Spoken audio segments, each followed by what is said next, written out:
Han Jeong-ju est une ingénieure automobile très douée, mais ne vous fiez pas à son apparence. En réalité, elle est tellement étourdie qu'elle a tendance à s'égarer après avoir bu un verre, un peu comme ces lettrés de ma ville qui, après avoir bu, se mettaient à divaguer sans fin.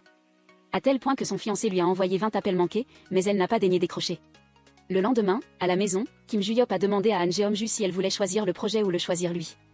Elle a catégoriquement répondu qu'elle préférait choisir le projet et ne plus le choisir lui.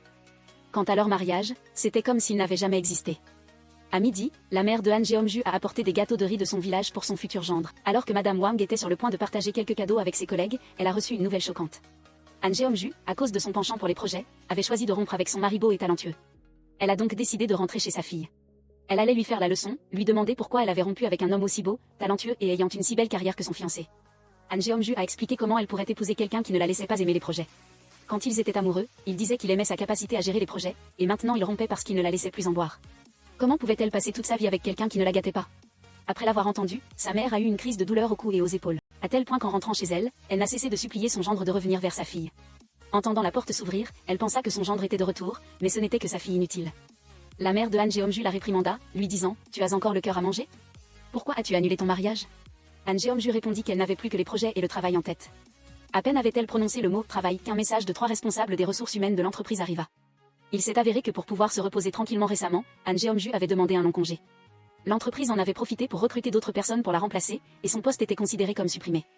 Cela signifiait qu'elle avait été licenciée. Pour cette raison, Han Jeong-ju a décidé de retourner à la campagne avec sa mère, et l'appartement qu'elle avait acheté avec son fiancé a également été mis en vente. Sa mère n'arrêtait pas de se plaindre qu'en retournant à la campagne maintenant, elle ne saurait plus comment affronter les gens. Allait-elle dire aux gens que sa famille avait une fille qui avait quitté son mari à cause des projets? Il s'est avéré que cette amie, Ui-jun, avait également déménagé à la campagne comme Han Jeong-ju, mais pas à cause de l'alcoolisme. C'était simplement à cause des dernières volontés de sa grand-mère qu'Ui-jun était venue s'installer ici en tant que médecin. Le seul problème, c'est qu'en plus de consulter, les gens lui demandaient aussi de les aider à arracher des radis parce que leur dos n'était pas très en forme. Quant à Han Jeong-ju et sa mère, après leur retour dans le district de Bochin, elles ont immédiatement rencontré son père et sa sœur qui étaient en train de manger et de boire. La présence de 2 ivrognes à la maison a rendu la mère de Han Jeong-ju furieuse, elle a attrapé la bouteille de soju et l'a brisée. Le père, qui mangeait tranquillement à la maison, a été pris pour cible. Il s'est avéré que depuis son enfance, Han Jeong-ju avait été habitué à boire avec son père pour s'accoutumer à l'alcool. Sa mère avait souvent été épuisée par leur consommation d'alcool. Cette maison semblait ne plus rien connaître d'autre que le chaos. À ce moment-là, sa mère était si frustrée qu'elle a dit à son père « Sais-tu qu'elle a rompu avec lui à cause de l'alcool ?» Le père a pensé que c'était quelqu'un d'autre qui avait rompu avec sa fille, mais il s'est avéré que c'était sa fille qui avait rompu. C'était bien la fille à boire de son père. Sa mère, trop exaspérée par sa fille, est allée, l'après-midi, en faisant du kimchi, raconter l'affaire à ses voisines. Chaque femme aimait commérer. Quand on lui a demandé la raison plus profonde, la mère de Han Jeong-ju n'a plus voulu raconter et est rentrée chez elle. Elle n'a pas pu le cacher jusqu'à ce que Han Jeong-ju emmène ses 2 neveux jouer. Sa jeune sœur l'a appelée et Han Jeong-ju lui a raconté que c'était à cause de l'alcool qu'elle avait rompu avec son fiancé. Elle ne s'attendait pas à ce que la voisine qui parlait à sa mère tout à l'heure soit également présente. En rentrant chez elle, elle a donc été battue par sa mère. Comment une fille digne de ce nom pouvait-elle admettre qu'elle avait rompu simplement à cause de son alcoolisme? Trop énervée, Han Jeong-ju a décidé de quitter la maison pour aller se promener. Malheureusement, la voisine n'avait entendu la nouvelle que très récemment. Toute la ville savait maintenant que Han Jeong-ju était une femme qui avait quitté son mari à cause de l'alcool. La vitesse de propagation de l'information par les commères était plus rapide que la vitesse à laquelle les enfants abandonnent leurs parents. Chez son amie, Han Jeong-ju a raconté qu'elle ne comprenait pas pourquoi la nouvelle de son divorce dû à l'alcool s'était répandue si vite. Son vieil ami d'école lui a dit que la mère de Jibom était le haut-parleur du quartier. Sans compter qu'elle avait de nombreux groupes de discussion avec les gens du village, donc la nouvelle se répandait vite, c'était normal. Soudain, Han Jeong-ju s'est demandé où était un autre ami. En sortant, elle a vu le gros ami en train d'essayer de réparer sa voiture. Il n'arrivait pas à la réparer, ce qui a donné envie à Han Jeong-ju de mettre la main à la pâte. Quelle que soit la situation, elle était une ingénieure talentueuse en ville, alors elle a réparé cette voiture en un rien de temps. Une fois la réparation terminée, l'ami costaud a appelé le propriétaire de la voiture. Han Jeong-ju s'est demandé s'ils étaient très proches. En se renseignant, elle a découvert que le propriétaire de la voiture était son premier amour, Ui-jun. L'ami grand et mince a dit qu'il ne savait pas pourquoi Ui-jun était revenu ici pour travailler comme médecin. Il y a un an, le quartier de Bochin n'avait aucune installation médicale décente. Le retour du Ui-jun a fait de lui une figure célébrée, presque comme un roi. Actuellement, il est appelé le Saint de Bochin. Entendre parler du retour du Ui-jun a un peu surpris Han Jeong-ju. Il ne savait sûrement pas qu'elle avait rompu à cause de l'alcool. L'ami costaud s'est demandé pourquoi ils étaient si proches autrefois et si étrangers maintenant, mais elle est partie sans un mot. Il faut remonter à l'année où elle était au lycée. Elle se présentait comme une jeune mécanicienne talentueuse depuis son enfance. Elle réparait ça en 3 minutes. À peine s'était-elle remémoré ce souvenir qu'elle est tombée sur son premier amour, Seo Ui-jun. Ui-jun savait aussi qu'elle allait se marier et s'apprêtait à la féliciter. Elle a cru qu'il allait la taquiner à propos de la rupture de son mariage. Ainsi, leurs retrouvailles ne furent pas très joyeuses. Han Jeong-ju a dit, nous n'avons pas le genre de relation où l'on se renseigne sur la situation ou les affaires privées. Si nous nous rencontrons souvent à l'avenir, ne fais pas semblant de me connaître. En accrochant le sac à son épaule, ses affaires sont tombées en pagaille. Comme elle l'avait déjà rejeté, Seo Hui-jun n'a même pas daigné l'aider, laissant Han Jeong-ju ramasser seul ses achats. Il a dit qu'il ne voulait pas s'en soucier. Il semblait pourtant que Seo Hui-jun se souciait vraiment de son premier amour. Puis, elle est rentrée à la maison. Pour consoler sa fille, son père, Han Jong-su, lui a dit « La viande grillée, ça se mange avec du soju, n'est-ce pas ?» Heureusement, dans cette famille de 4 personnes, le père et ses 2 filles étaient exactement pareils. Elle n'a donc pas hésité à montrer ses compétences de professionnelle de l'ingénierie à sa sœur et à son père. Le seul problème, c'est qu'elle ne savait pas que sa mère se tenait derrière eux depuis un moment, furieuse, et qu'elle a immédiatement débarrassé toute la nourriture. Le soir venu, trop frustrée d'être constamment rappelée à ses ruptures, Han Jeong-ju ne parvenait pas à dormir et rejoignit sa mère dans le salon. Sa mère, très en colère, lui demanda pourquoi elle avait dû rompre avec son gendre, Kim Ju-hyop. « Pense à la peine qu'il a eue à cause de toi, dit-elle. Mais Han Jeong-ju ne s'en souciait pas et partit, laissant sa mère en colère crier et jurer dans la maison. Arrivée au bord du lac, Han Jeong-ju rit amèrement et se souvint de ce jour-là. Lorsqu'elle était rentrée du travail, elle avait découvert que son fiancé était allé acheter un test de grossesse dans un dépanneur. Elle avait suivi son fiancé et avait découvert qu'il avait une maîtresse. C'est précisément la raison pour laquelle, depuis le début, Han Jeong-ju a toujours cherché l'alcool, comme pour oublier cette douloureuse réalité. Maintenant, elle peut profiter librement de sa vie de célibataire, sans trop de soucis. Dès son retour à la maison, Han Jeong-ju ne savait pas pourquoi sa mère l'avait traîné au temple. Sa mère a demandé au moine de placer une tuile au nom de Han Jeong-ju. Puis elle a voulu donner 1 million de wons au moine pour prier afin que sa fille puisse arrêter l'alcool. À sa grande surprise, Han Jeong-ju a arraché le téléphone des mains de sa mère, l'empêchant de faire cela pendant qu'elle courait pour l'aider à éviter un arbre. Elle a roulé sur elle-même plusieurs fois à cause de cela, ce qui a inquiété sa mère qui a couru après elle. Je n'ai aucune intention d'arrêter de boire, alors maman, essaie d'arrêter toi-même. Par coïncidence, Hui-jun, son premier amour, était également là et a vu Han Jeong-ju s'enfuir en boitant après s'être assise avec cette amie. La mère de Han Jeong-ju s'est également demandé pourquoi ils étaient si proches autrefois et étaient maintenant comme 2 étrangers. Hui-jun a dit, « Madame, vous devriez parler de la première personne qui a commencé. » En rentrant chez elle, elle n'a pas trouvé Han Jeong-ju. La mère a dit à sa sœur, Oh-jui, d'appeler sa sœur pour savoir où elle était. Han Jeong-ju a reçu un appel de sa sœur et a pensé qu'il ne servirait à rien de rentrer à la maison. Autant rester ici et continuer à admirer le paysage. Puis, Hui-jun est arrivé pour se joindre à eux, tandis que les 2 frères Song mangeaient des grillades. Mais en voyant ses 2 frères l'appeler pour assister à leur dispute, Seo Hui-jun n'avait plus le cœur à manger et s'apprêtait à partir. Cependant, Han Jeong-ju ignorait totalement la présence d'Hui-jun jusqu'à ce qu'elle revienne devant la porte de la maison des frères Song. De l'extérieur, elle pouvait entendre les 2 frères dire du mal d'elle à propos de l'annulation du mariage. Comment peuvent-ils être si puérils? Hui-jun a immédiatement rétorqué, elle n'est pas comme ça. Han Jeong-ju a aussi un côté mature. Ces mots l'ont incité à se regarder dans le miroir. Elle était vraiment négligée, sans aucune trace d'une personne adulte. Elle a entendu Hui-jun dire, si nous nous revoyons, je pense qu'il aura beaucoup plus mûri. Cela a rendu Han Jeong-ju encore plus triste et elle est allée boire de l'alcool seule jusqu'à en perdre connaissance. Elle voulait elle-même devenir une meilleure personne. C'est juste qu'en repensant aux choses passées, Han Jeong-ju avait essayé d'être plus forte qu'il n'y paraissait, et elle s'était assise seule à pleurer, les épaules affaissées. Elle ne voulait pas vivre des choses qu'elle ne désirait pas. Pendant ce temps, chez Han Jeong-ju, tout le monde célébrait le rite commémoratif pour le grand-père. Sa mère a reproché à tout le monde d'être la raison pour laquelle sa fille était devenue une alcoolique. Je sais que ma fille n'est pas irréfléchie, alors elle pourra sûrement arrêter de boire. Sa sœur lui a demandé pourquoi elle était apparue ivre comme ça, ce qui a surpris Han Jeong-ju. Oh mon Dieu, grand-père aimait tellement l'alcool. Elle s'agenouilla pour offrir un verre à son grand-père, et tout le monde tenta de l'en empêcher. Comment pouvait-on empêcher la petite fille aînée d'offrir un verre à son grand-père? La mère de Han Jeong-ju était exaspérée de la voir tenir la bouteille de soju. À bout de nerfs, elle déboucha la bouteille pour que toute la famille trinque. Cela fit apparaître son grand-père en esprit, souriant joyeusement. La mère de Han Jeong-ju dit, Han Jeong-ju. Puis elle prit la bouteille et frappa Han Jeong-ju, la laissant à moitié morte lors de la cérémonie pour son grand-père. Ce n'est que lorsqu'elle se réveilla qu'elle découvrit qu'elle se trouvait chez Seo Hui-jun depuis on ne sait quand. Revenons à cette scène de l'année dernière. Quand Han Jeong-ju a dit qu'elle réparait le vélo de Seo Hui-jun en seulement 3 minutes, elle ne s'attendait pas à ce que ça prenne du matin jusqu'au soir. Cela a fait rire Seo Hui-jun, qui a dit qu'elle était la folle du quartier de Beauchin. Il a galamment essuyé la tache de graisse sur son visage, et Han Jeong-ju a fait une expression comme si elle voulait l'embrasser. Alors, il a dit, allons-y tous les deux, mais comme sa voiture était aussi cassée, ils ont essayé de réparer le vélo ensemble pour rentrer à la maison.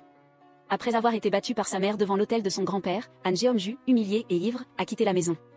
Voyant un lac, elle s'est approchée par curiosité et a été aperçue par la voisine de Jibom.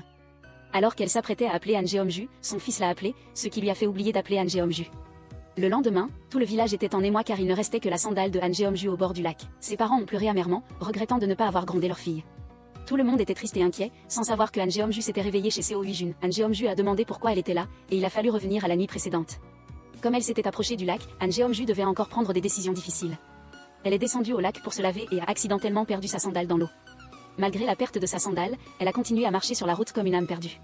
Seo Hui-jun, qui rentrait chez lui, a failli la heurter, ce qui l'aurait envoyé dans l'autre monde. Voyant Han Jeong-ju inconsciente, il l'a ramenée chez lui, et elle a alors voulu faire comme Spider-Man en s'accrochant au mur. Son oncle est venu lui donner une chaise, mais comme il faisait trop chaud, Han Jeong-ju a enlevé sa veste. C'est pourquoi Han Jeong-ju s'est retrouvé chez son premier amour. Et c'est aussi à cause de Han Jeong-ju que Seo Hui-jun a dû se bander la jambe et s'examiner lui-même à la maison. Se sentant un peu coupable, elle lui a proposé de l'aider à réparer sa voiture, car elle était une ingénieure talentueuse. Au même moment, Chuan Yu-se a appelé pour informer Seo Hui-jun que la rumeur courait que Han Jeong-ju était tombée dans le lac et était morte. Pendant que tout le monde plongeait dans le lac, les parents de Han Jeong-ju étaient tristes, mais elle est apparue comme un fantôme de juillet et a appelé ses parents. Son père a demandé « Tu es vivante ?» « Oui, je suis bien vivante en chair et en os. » On devrait plutôt appeler ça mauvaise nouvelle après mauvaise nouvelle. Son père a alors demandé « Où étais-tu la nuit dernière ?» Han Jeong-ju a répondu « L'important, c'est que je sois vivante, n'est-ce pas? L'important, c'est où tu étais la nuit dernière ?» Soudain, la mère de Han Jeong-ju se leva. « Toi, vis ta vie, et moi, je pars devant. » Les deux enfants s'empressèrent de la retenir. « Je dois mourir. Je préférerais mourir à cause de cette sale gosse. » Mais ce n'était pas la fin des malheurs. Quand Seo Hui-jun fut sur le point d'être emmenée au travail par son amie Chuan Yu-se, la mère de Ji-bom, leur voisine, les aperçut et vit qu'il était blessé à la jambe. Une nouvelle rumeur se répandit alors. Han Jeong-ju, ivre, avait percuté Seo Hui-jun et lui avait cassé la jambe, se propageant plus vite que la vitesse de la lumière. Ainsi, tandis que Han Jeong-ju était en train de réparer la voiture de Seo Hui-jun, on lui reprocha « Pourquoi as-tu cassé la jambe de Seo Hui-jun? Tu devrais arrêter de boire rapidement. » Han Jeong-ju, exaspéré, cria « Dites ça quand j'aurai brisé le pont de Beauchin. » Seo-mung est apparu et a dit à Seo Hui-jun « Tu touches à n'importe qui, mais pas au sein des voitures de Beauchin, tu es fini. » À peine avait-il prononcé ces mots que la facture des frais médicaux du Hui-jun est arrivée. Un total de 2,8 millions de wons, ce qui a agacé Han Jeong-ju. En plus, la facture de réparation de la voiture allait coûter une fortune.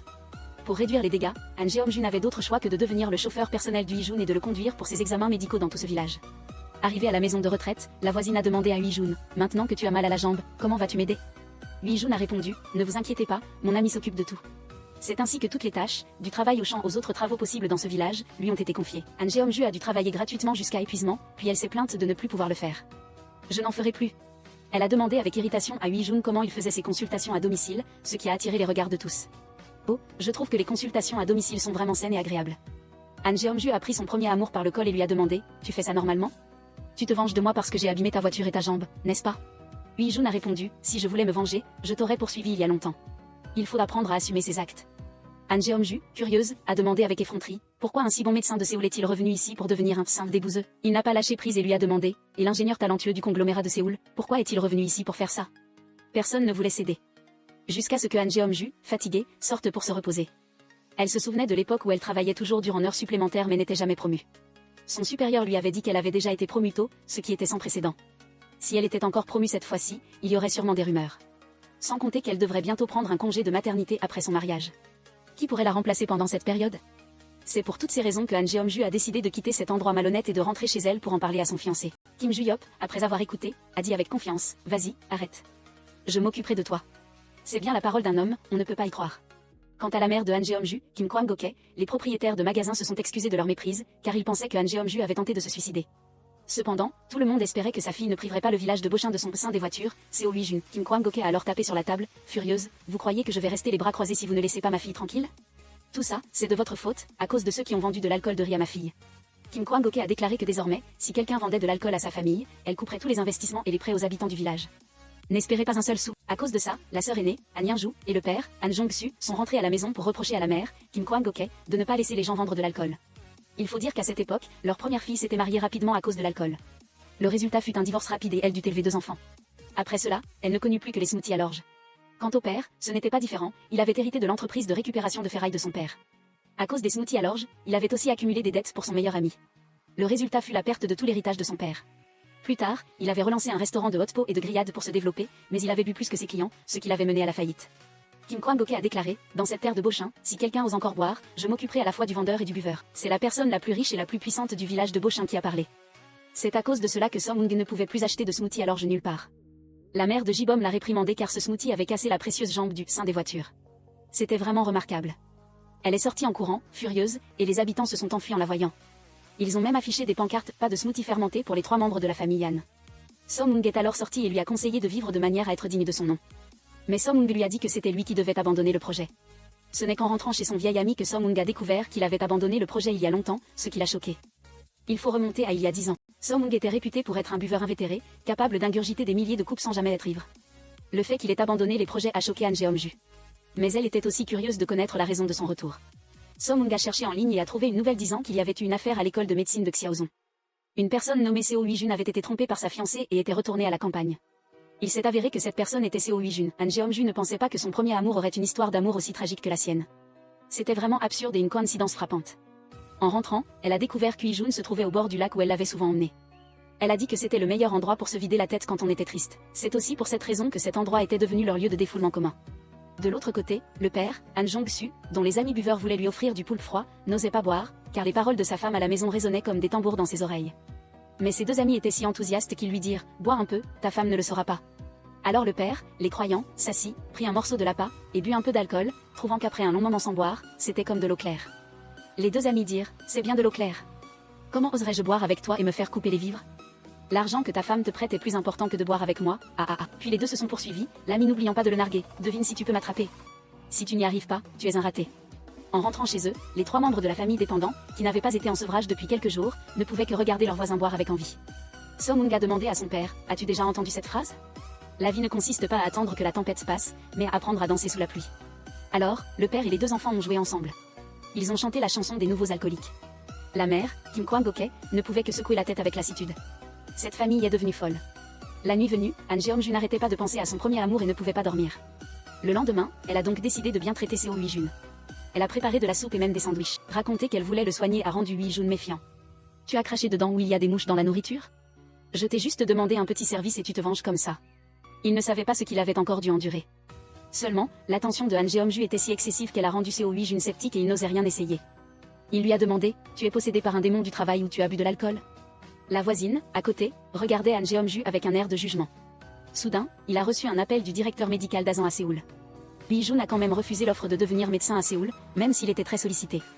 Pendant ce temps, la voisine assise à côté a crié, montrant à Han Jeong-ju ses griffes de chat et l'a prévenu. Vous ne devez avoir aucune intention envers le sein des voitures de notre village. Sinon, je vous ferai connaître la mort la plus douloureuse. Soudain, l'aide de sa tante a appelé, la faisant changer d'attitude plus vite qu'une galette de riz friable. Allô, mon amour, j'arrive tout de suite. C'est vraiment le summum. Un instant plus tard, Han Jeong-ju a appelé Seo Hui-jun, disant qu'elle voulait lui parler. Je sais tout sur toi. La raison pour laquelle tu as quitté Séoul pour venir travailler ici. Cependant, tandis que Han Jeong-ju voulait partager l'histoire de Seo Hui-jun, des messages de ses deux amis sont arrivés, disant que la personne de l'histoire de l'école de médecine de cette année-là n'était pas Seo Hui-jun, mais quelqu'un d'autre nommé So-mung. Il était trop tard, car elle avait déjà tout dit à Seo Hui-jun. Hui-jun, curieux, a pris le téléphone de Han Jeong-ju pour voir à quel événement elle l'avait associé. Pendant ce temps, sa sœur, Oh-jui, qui venait chercher ses enfants à l'école d'arts martiaux, s'est vue offrir un raccompagnement par son jeune frère, Xuan-Hu-se. Cependant, elle n'avait qu'à emmener les deux enfants se faire vacciner, alors elle a chuchoté à l'oreille de son jeune frère, ce qui a fait rougir le visage du garçon et lui a donné la chair de poule. En plus, j'ai eu la malchance d'aimer quelqu'un qui avait déjà des enfants. La sœur, à côté, a dit, c'est vraiment dommage pour Oh-jui. Elle était célèbre dans toute la région à l'époque. Quant à Han Jeong-ju, après avoir aidé Seo Hui-jun à ramener ses affaires à la maison, on lui a dit de ne plus se mêler des affaires des autres, ce qui a rappelé à Han Jeong-ju l'année où Hui-jun était parti. Elle a également reçu une remarque identique à celle-ci. Han Jeong-ju s'est excusé et a promis de ne plus jamais dépasser les limites. Toujours humilié, Han Jeong-ju s'est rendu au bord du lac pour se reprocher. Ce n'est pas que je veux être triste et venir au bord du lac, n'est-ce pas ? Je veux vraiment disparaître. Le lendemain matin, alors qu'elle s'apprêtait à aller chercher son premier amour comme d'habitude pour le travail, Han Jeong-ju a reçu la nouvelle que le gâteau d'anniversaire de son ex-mari était sur le point d'être livré. Elle s'est rapidement précipitée à Séoul pour empêcher la livraison du gâteau avant qu'il ne soit trop tard. Xuan-Hu-se a donc dû aller chercher Seo Hui-jun à sa place. Il lui a dit que Han Jeong-ju était déjà parti pour Séoul, alors il venait le chercher.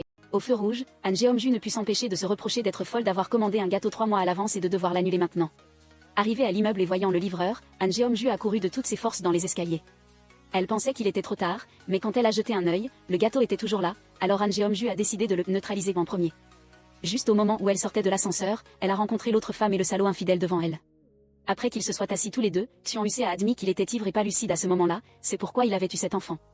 Pourtant, il a reproché à Han Jeong-ju d'aimer tant l'alcool pour cette raison. Puis il lui a demandé de choisir entre l'alcool et lui, quel salaud manipulateur. Han Jeong-ju a dit, ne vas-tu pas me dire de rompre ? Cela l'a surpris car il ne s'attendait pas à ce que Han Jeong-ju sache tout depuis le début, elle voulait garder sa dernière once de dignité, mais même cela n'était plus possible. Ayant dit cela, Han Jeong-ju a pris le gâteau et l'a jeté sur son ex-fiancé. Un être aussi ignoble ne devrait pas être né, il devrait juste disparaître. S'il te plaît, vis décemment car tu vas bientôt être père.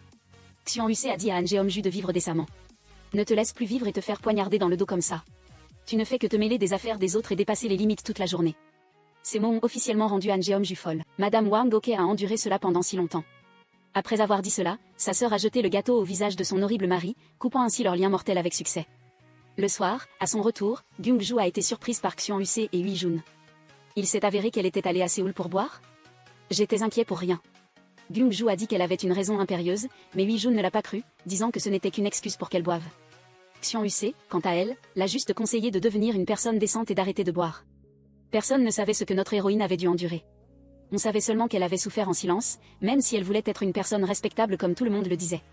Quant à Hui-jun, en fait, il n'avait pas arrêté de boire. L'article de l'école de médecine de cette année-là avait aussi un peu à voir avec lui. La raison pour laquelle il est retourné à la campagne était qu'il avait déjà laissé tomber quelqu'un. En raison de cette affaire liée à l'échec du passé, Hui-jun avait du mal à dormir. Au petit matin, son frère Song-moon a vu Byung-ju réparer la voiture de Hui-jun avec difficulté. Pour demander à Hui-jun de réduire le montant de l'indemnisation, il a simulé une maladie et est venu demander à Hui-jun de l'examiner. Il a dit qu'il avait des douleurs au cou, et Hui-jun a alors dit qu'il y avait 50 000 wons derrière, ce qui a fait se trahir son ami. Voyant qu'il était découvert, Song-moon a également supplié Hui-jun. Il a dit que Byung-ju avait eu beaucoup de mal ces derniers jours. Elle s'était toujours occupée de lui avec beaucoup d'attention. Considérez cela comme un remboursement et réconciliez-vous. Et cette année-là, Hui-jun n'était qu'un jeune garçon dont les parents étaient connus de tous en ville. Il ne lui restait que sa grand-mère pour se soutenir, mais elle est également décédée. Byung-ju était toujours à ses côtés à ce moment-là, comme un membre de sa famille. De retour au présent, Hui-jun s'est rendu au bord du lac, où ils avaient l'habitude de se détendre, et a retrouvé Byung-ju. Byung-ju a pensé que Hui-jun était sûrement venu ici pour rompre les liens avec elle. Cependant, elle a expliqué qu'elle n'était pas allée à Séoul juste pour boire de l'alcool la veille. Elle avait simplement des affaires personnelles. Croyez-le ou non. Byung-ju a dit que cette fois, il essaierait de la croire. Au lieu de cela, elle devrait faire vérifier son niveau d'alcoolisme. Se sentant méprisée, Byung-ju a crié qu'elle pouvait arrêter de boire si elle le voulait. Mais elle était aussi curieuse de savoir pourquoi quelqu'un qui buvait si bien comme Hui-jun avait arrêté. La raison était simple. Il a dit qu'il avait peur de blesser quelqu'un, comme il l'avait blessé. Il n'a pas oublié de dire à Byung-ju de venir tôt le lendemain car il avait encore beaucoup d'examens à faire. Le soir, alors qu'elle était agacée qu'on la traite d'alcoolique, un collègue de son ancienne entreprise a appelé Byung-ju. Elle pensait qu'il voulait lui poser des questions sur les techniques, et elle a prétendu ne pas vouloir partager. Mais il s'est avéré que le collègue avait appelé parce que le chef de service voulait savoir où elle était allée boire. Bien qu'un peu gênée, Byung-ju, par fierté, n'a pas voulu révéler l'information. Elle a dit qu'elle ne révélerait jamais son bon plan pour boire. Vous n'avez qu'à attendre. Voyant qu'il ne manquait pas de lui donner du travail, Byung-ju ne pouvait que rire. Le lendemain, pendant que son jeune frère Xian-Yu-se faisait de l'exercice, sa sœur et la voisine d'Aak Grave côté n'arrêtaient pas de dire qu'elles avaient très envie de quelque chose. C'est vraiment une spécialité de la région de Beauchamp. Cette phrase a fait dire à la voisine d'Aak Grave côté, non, elle ne peut pas se tromper. Il s'est avéré que sœur Onjui avait envie de boire, c'est pourquoi elle avait fait ce compliment. La voisine avait l'impression qu'elle disait que Xian-Yu-se était vraiment délicieux. Et le jeune frère Xian-Yu-se, pour se montrer, s'est immédiatement approché de sœur Onjui et a étiré ses muscles. Profitant que la voisine était occupée, le jeune frère a demandé si elle voulait s'entraîner au taekwondo avec lui. Comme elle devait s'occuper de ses deux enfants, elle a immédiatement refusé. Soudain, voyant une promotion achetez 2, obtenez une bouteille gratuite dans une taverne, il a eu une idée.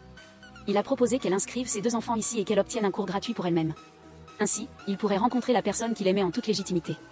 En voyant sœur Onjui, le cœur gelé de Xian-Yu-se a semblé s'épanouir, comme s'il était transpercé par une flèche d'amour. Pendant ce temps, Byung-ju, de son côté, en avait assez de voir Hui-jun examiner des patients. Elle est allée au bord du ruisseau ramasser des feuilles de banyan et des canettes, se demandant pourquoi un si bon médecin était venu ici. Hui-jun est apparu derrière, faisant sursauter Byung-ju. Alors qu'elle s'apprêtait à entrer, elle a trébuché sur une pierre. La scène où il s'était étreint de cette manière cette année-là lui est revenue à l'esprit. Alors ils sont tous deux entrés dans la maison, gênés. Byung-ju a également été réprimandé par l'infirmière en chef à cause de cela. Vous osez utiliser des stratagèmes de faiblesse pour tenter de séduire notre médecin? Et vous imitez l'héroïne d'une comédie romantique? Je fais partie du club anti de ces stratagèmes éculés. Réprimandée, Byung-ju ne savait pas pourquoi elle devait subir cela. Le soir, le jeune frère Xian-Yu-se a ramené sœur Onjui chez elle. Il a demandé en passant si elle sentait que le stress disparaissait après l'exercice. La voyant hocher la tête, il fut secrètement ravi que ses efforts pour lui enseigner le taekwondo en valaient la peine. Mais pour sœur Onjui, un verre de bière au bord de la route la faisait se sentir plus satisfaite. Après l'exercice, c'est mieux d'avoir quelque chose à boire. Le jeune frère Xian-Yu-se a aussi pensé qu'elle voulait tomber amoureuse. Ainsi, l'un voulait désespérément tomber amoureux et l'autre voulait boire quelques verres, tout le long du chemin du retour. Quant à Byung-ju, de son côté, elle était furieuse que toutes les malchances lui arrivent. Soudain, un message de remboursement de caution de mariage de son ex-petite amie est arrivé. Tout d'un coup, elle a trouvé que les malchances précédentes n'étaient pas si importantes que ça. Il faut bien dépenser un peu d'argent pour s'amuser dans la vie. Alors, je suis rentrée à la maison. Par coïncidence, elle a rencontré sa sœur et son père juste devant la porte. À tout âge, il faut d'abord passer le contrôle de la mère pour pouvoir entrer en toute sécurité dans la maison. Le lendemain matin, en voyant les trois, le père et les deux enfants, si joyeux, mère Wang Oke a senti que cette maison commençait à se rétablir. Ne serait-il pas mieux que ces trois-là soient toujours aussi joyeux? Elle ne savait pas que la veille au soir, quand Byung-ju avait reçu de l'argent, elle avait tellement envie de faire la fête qu'elle avait invité son père et sa sœur à boire dans le district voisin. Comme elle était millionnaire ce jour-là, elle leur a dit de ne pas s'inquiéter et qu'elle s'occuperait de tout. Alors, tous les trois sont allés jusqu'au bout, puis sont allés au karaoké jusqu'au bout de la nuit avant de rentrer. Le rituel avant d'entrer à la maison était de se rincer la bouche, d'utiliser du déodorant et de se parfumer. C'est pourquoi mère Wang Oke ne savait pas que ces trois-là, le père et les deux enfants, avaient bu en secret dans le district voisin. Quant à elle, elle a apporté cette nouvelle à ses amis de l'hôpital avec fierté. Mon mari et mes enfants sont rentrés à la maison sans une goutte d'alcool sur eux. Les tantes du quartier étaient désolées car ces trois-là étaient des clients VIP. Les revenus ont tellement baissé en seulement une semaine d'absence. Mère Wang Goke n'était pas très préoccupée et a dit, pour cette joyeuse occasion, je vous dispense de payer votre contribution. Gyung-ju, après avoir réparé la voiture du Hee-jun, la lui a rendue, considérant que la dette était réglée. Ayant un peu d'argent, elle a emmené Hee-jun au centre commercial pour lui acheter quelques vêtements. Elle en a profité pour acheter aussi quelques articles pour ses deux neveux et nièces. Le seul problème, c'est qu'après une demi-journée de shopping, les pieds de Gyung-ju lui faisaient un peu mal. Hee-jun en a profité pour lui appliquer un pansement, et Gyung-ju a semblé vouloir retourner à leur première province. Ils se sont regardés en se remémorant la scène de cette année-là. C'était aussi à cette occasion qu'ils s'étaient tenus la main et s'étaient embrassés tendrement. Mais maintenant, ce n'était plus qu'un souvenir du passé. La bière était vraiment bonne. Mais avec Hee-jun ici, elle ne pouvait pas boire. Toujours curieuse de savoir pourquoi Hee-jun avait arrêté de boire, il n'a pas répondu et lui a demandé d'où elle tirait tant d'argent pour dépenser autant aujourd'hui. As-tu cambriolé une banque? Elle a admis qu'elle avait de l'argent. Et quand on a de l'argent, il faut le dépenser à fond pour satisfaire ses envies. Trop interrogé, Gyung-ju a chuchoté que cet argent provenait du remboursement de la caution d'un mariage annulé. La voyant rire et parler joyeusement, Hee-jun a demandé ce qu'il y avait de si réjouissant dans cette histoire. Gyung-ju a alors expliqué que de toute façon, puisque le mariage était annulé, son humeur serait mauvaise. Et quand on est de mauvaise humeur, être indemnisé, quoi de mieux? Dépenser pour se sentir mieux, n'est-ce pas mieux? Elle pensait être approuvée, mais à sa surprise, Hee-jun l'a réprimandée. C'est comme si vous aviez annulé le mariage, n'est-ce pas? Êtes-vous si heureuse d'avoir cet argent? Vous ne pensez pas à ceux qui ont été blessés à cause de vous? Après avoir dit cela, il est parti, laissant Gyung-ju frustrée et incompréhensive. Alors que cette année-là, Hee-jun s'apprêtait à avouer ses sentiments à Gyung-ju, il a entendu la conversation où elle disait qu'elle le considérait seulement comme un ami, sans aucun sentiment amoureux après toutes ces années. Cela a rendu Gyung-ju timide et renfermé, blessé. C'est pourquoi il lui avait dit de telles choses auparavant. Le lendemain, alors qu'elle se brossait les dents, Gyung-ju a été appelé par sa mère et a vu son père et sa sœur agenouillés dans un coin depuis un certain temps. Elle pensait que leur sortie pour boire dans le village voisin n'avait pas été découverte jusqu'à ce que sa mère trouve la facture d'achat de vêtements sur sa table. En conséquence, la mère a appelé le village voisin pour demander des informations sur le restaurant et a découvert que la veille au soir, à 21h, les trois, le père et les deux enfants, étaient venus manger et dépenser sans compter. Quand on lui a demandé si elle était sûre, le propriétaire du restaurant a dit qu'elle ne pouvait pas oublier des clients qui dépensaient autant. Alors mère Wang Goke a décidé de quitter la maison, disant aux trois, le père et les deux enfants, de ne plus jamais la revoir. Ne pouvant laisser leur mère partir, les trois, le père et les deux enfants, l'ont suppliée, disant qu'ils feraient tout ce qu'elle voudrait. Ainsi, les trois, le père et les deux enfants, ont été chassés au lieu que la mère parte d'elle-même, car c'était la maison de la mère après tout. Alors, pour se racheter, les trois, le père et les deux enfants, sont allés faire une retraite au temple de Bavang. La nouvelle que les trois, le père et les deux enfants, avaient été pris en flagrant délit et étaient partis en retraite s'est répandue dans tout le village de Bochin. Quant à la mère de Jibom, elle n'arrêtait pas de dire du mal de cette famille à Hee-jun, sans savoir que mère Wang Goke était à côté et avait tout entendu. En conséquence, elle a décidé de ne plus épargner ce village. C'est vraiment la bouche qui trahit le corps. Réputés pour être des ascètes, mais même le son de l'eau qui coule dans le ruisseau suffisait à faire penser aux trois, le père et les deux enfants, à s'asseoir pour boire et noyer leur chagrin. Il est clair que c'est dans le sang et difficile à arrêter. Ce n'est que lorsque Hee-jun a récupéré son téléphone qu'elle a reçu un message du centre de réception de mariage de la dernière fois. Pendant ce temps, Hee-jun était à la clinique, pensant encore au passé. Il a reçu une notification qu'une personne avait besoin d'une urgence. Il est immédiatement parti pour emmener le patient à Séoul. En arrivant à Séoul, un homme a attiré l'attention du Hee-jun. Cet homme s'est avéré être l'ex-mari du Hee-jun, en train de regarder l'échographie du bébé avec sa nouvelle épouse. Il a regardé le message et a réalisé que l'homme sur la photo, qui aurait dû être le mari du Hee-jun, était maintenant le mari d'une autre femme. Il a alors regretté les mots qu'il avait dit à Hee-jun, comment ai-je pu dire des choses aussi blessantes? Gyung-ju, ayant reçu le message, a rappelé la salle de réception. Son ex-mari avait changé la mariée pour quelqu'un d'autre, ce qui a fait éclater Gyung-ju en sanglots. Elle a soudain réalisé qu'elle s'était réjouie de dépenser l'argent remboursé par son ex-mari. C'est vraiment le destin qui aime se jouer des gens. Le lendemain, Gyung-ju était également absente de la retraite. Hee-jun est allé la chercher et l'a trouvée assise dans un coin du temple, sanglotant. Se souvenant de ce qu'elle avait dit, vous avez dû tellement souffrir en amour pour revenir ici, n'est-ce pas? En voyant Hee-jun devant elle, Gyung-ju a trébuché de faiblesse et a éclaté en sanglots encore plus fort. Hee-jun, impuissant, ne pouvait que s'asseoir là et réconforter son premier amour. Il y a une demi-heure, alors que les trois, le père et les deux enfants, s'apprêtaient à reprendre leur retraite, ils ont entendu Gyung-ju se lamenter, et les deux sont venus la rejoindre. Pourquoi boire sans m'appeler? En conséquence, les trois ont vidé un verre ensemble. On boit juste aujourd'hui, on ne boira plus demain. Pendant ce temps, Hee-jun et la mère de Gyung-ju sont également allés au temple pour voir comment les choses se passaient. En voyant leur mère, les trois se sont enfuis comme s'ils étaient poursuivis par un tigre affamé. Pour permettre à ses deux enfants de s'échapper, le père a décidé de se sacrifier. En conséquence, Gyung-ju s'est soudain souvenu de son ex-mari. C'est alors que Hee-jun est venu la consoler et qu'elle a éclaté en sanglots. Soudain, il a commencé à pleuvoir, et Hee-jun a utilisé sa veste pour couvrir son premier amour, la trouvant vraiment pitoyable.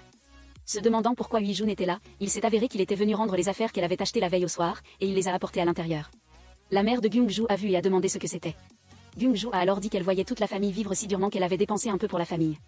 Elle a aussi dit qu'elle avait essayé d'arrêter de boire mais qu'elle buvait toujours. Elle se sentait vraiment misérable.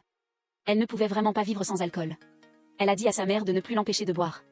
Elle a juste dit la vérité, ignorant les réprimandes de son père. Finalement, mère ne s'est pas mise en colère, elle est restée calme. Elle était convaincue que Kyung-ju pouvait arrêter de boire.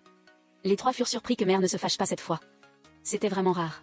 Quant à Hui-jun, il a vu l'infirmière en chef et son ami Xuan-Hu parler mal de Kyung-ju. Pourquoi boire de l'alcool après être venu pour arrêter de boire? Il l'a immédiatement défendu, disant « Si vous ne savez rien, ne parlez pas d'elle comme ça ». Se souvenant de la faiblesse de Kyung-ju, Hui-jun a décidé de lui faire passer un test pour évaluer son niveau d'alcoolisme.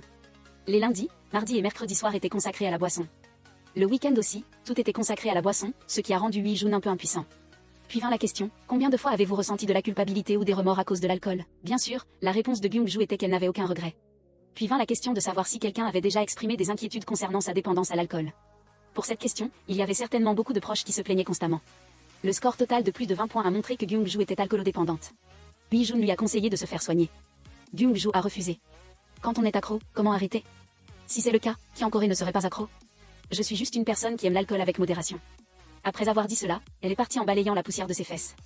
Pendant ce temps, son ami Xuan-Hu s'est rentré chez lui avec Seo Eun-ju lorsque celle-ci est tombée sur une affiche publicitaire de son idole. Elle a souhaité pouvoir voir Joo-jok chanter en direct à Bochin, mais ce n'était pas si facile. Xuan-Hu a imaginé la scène où lui et Seo Eun-ju se tenaient la main, s'aimant comme un vrai couple. Autour d'eux, il n'y avait que lui et elle.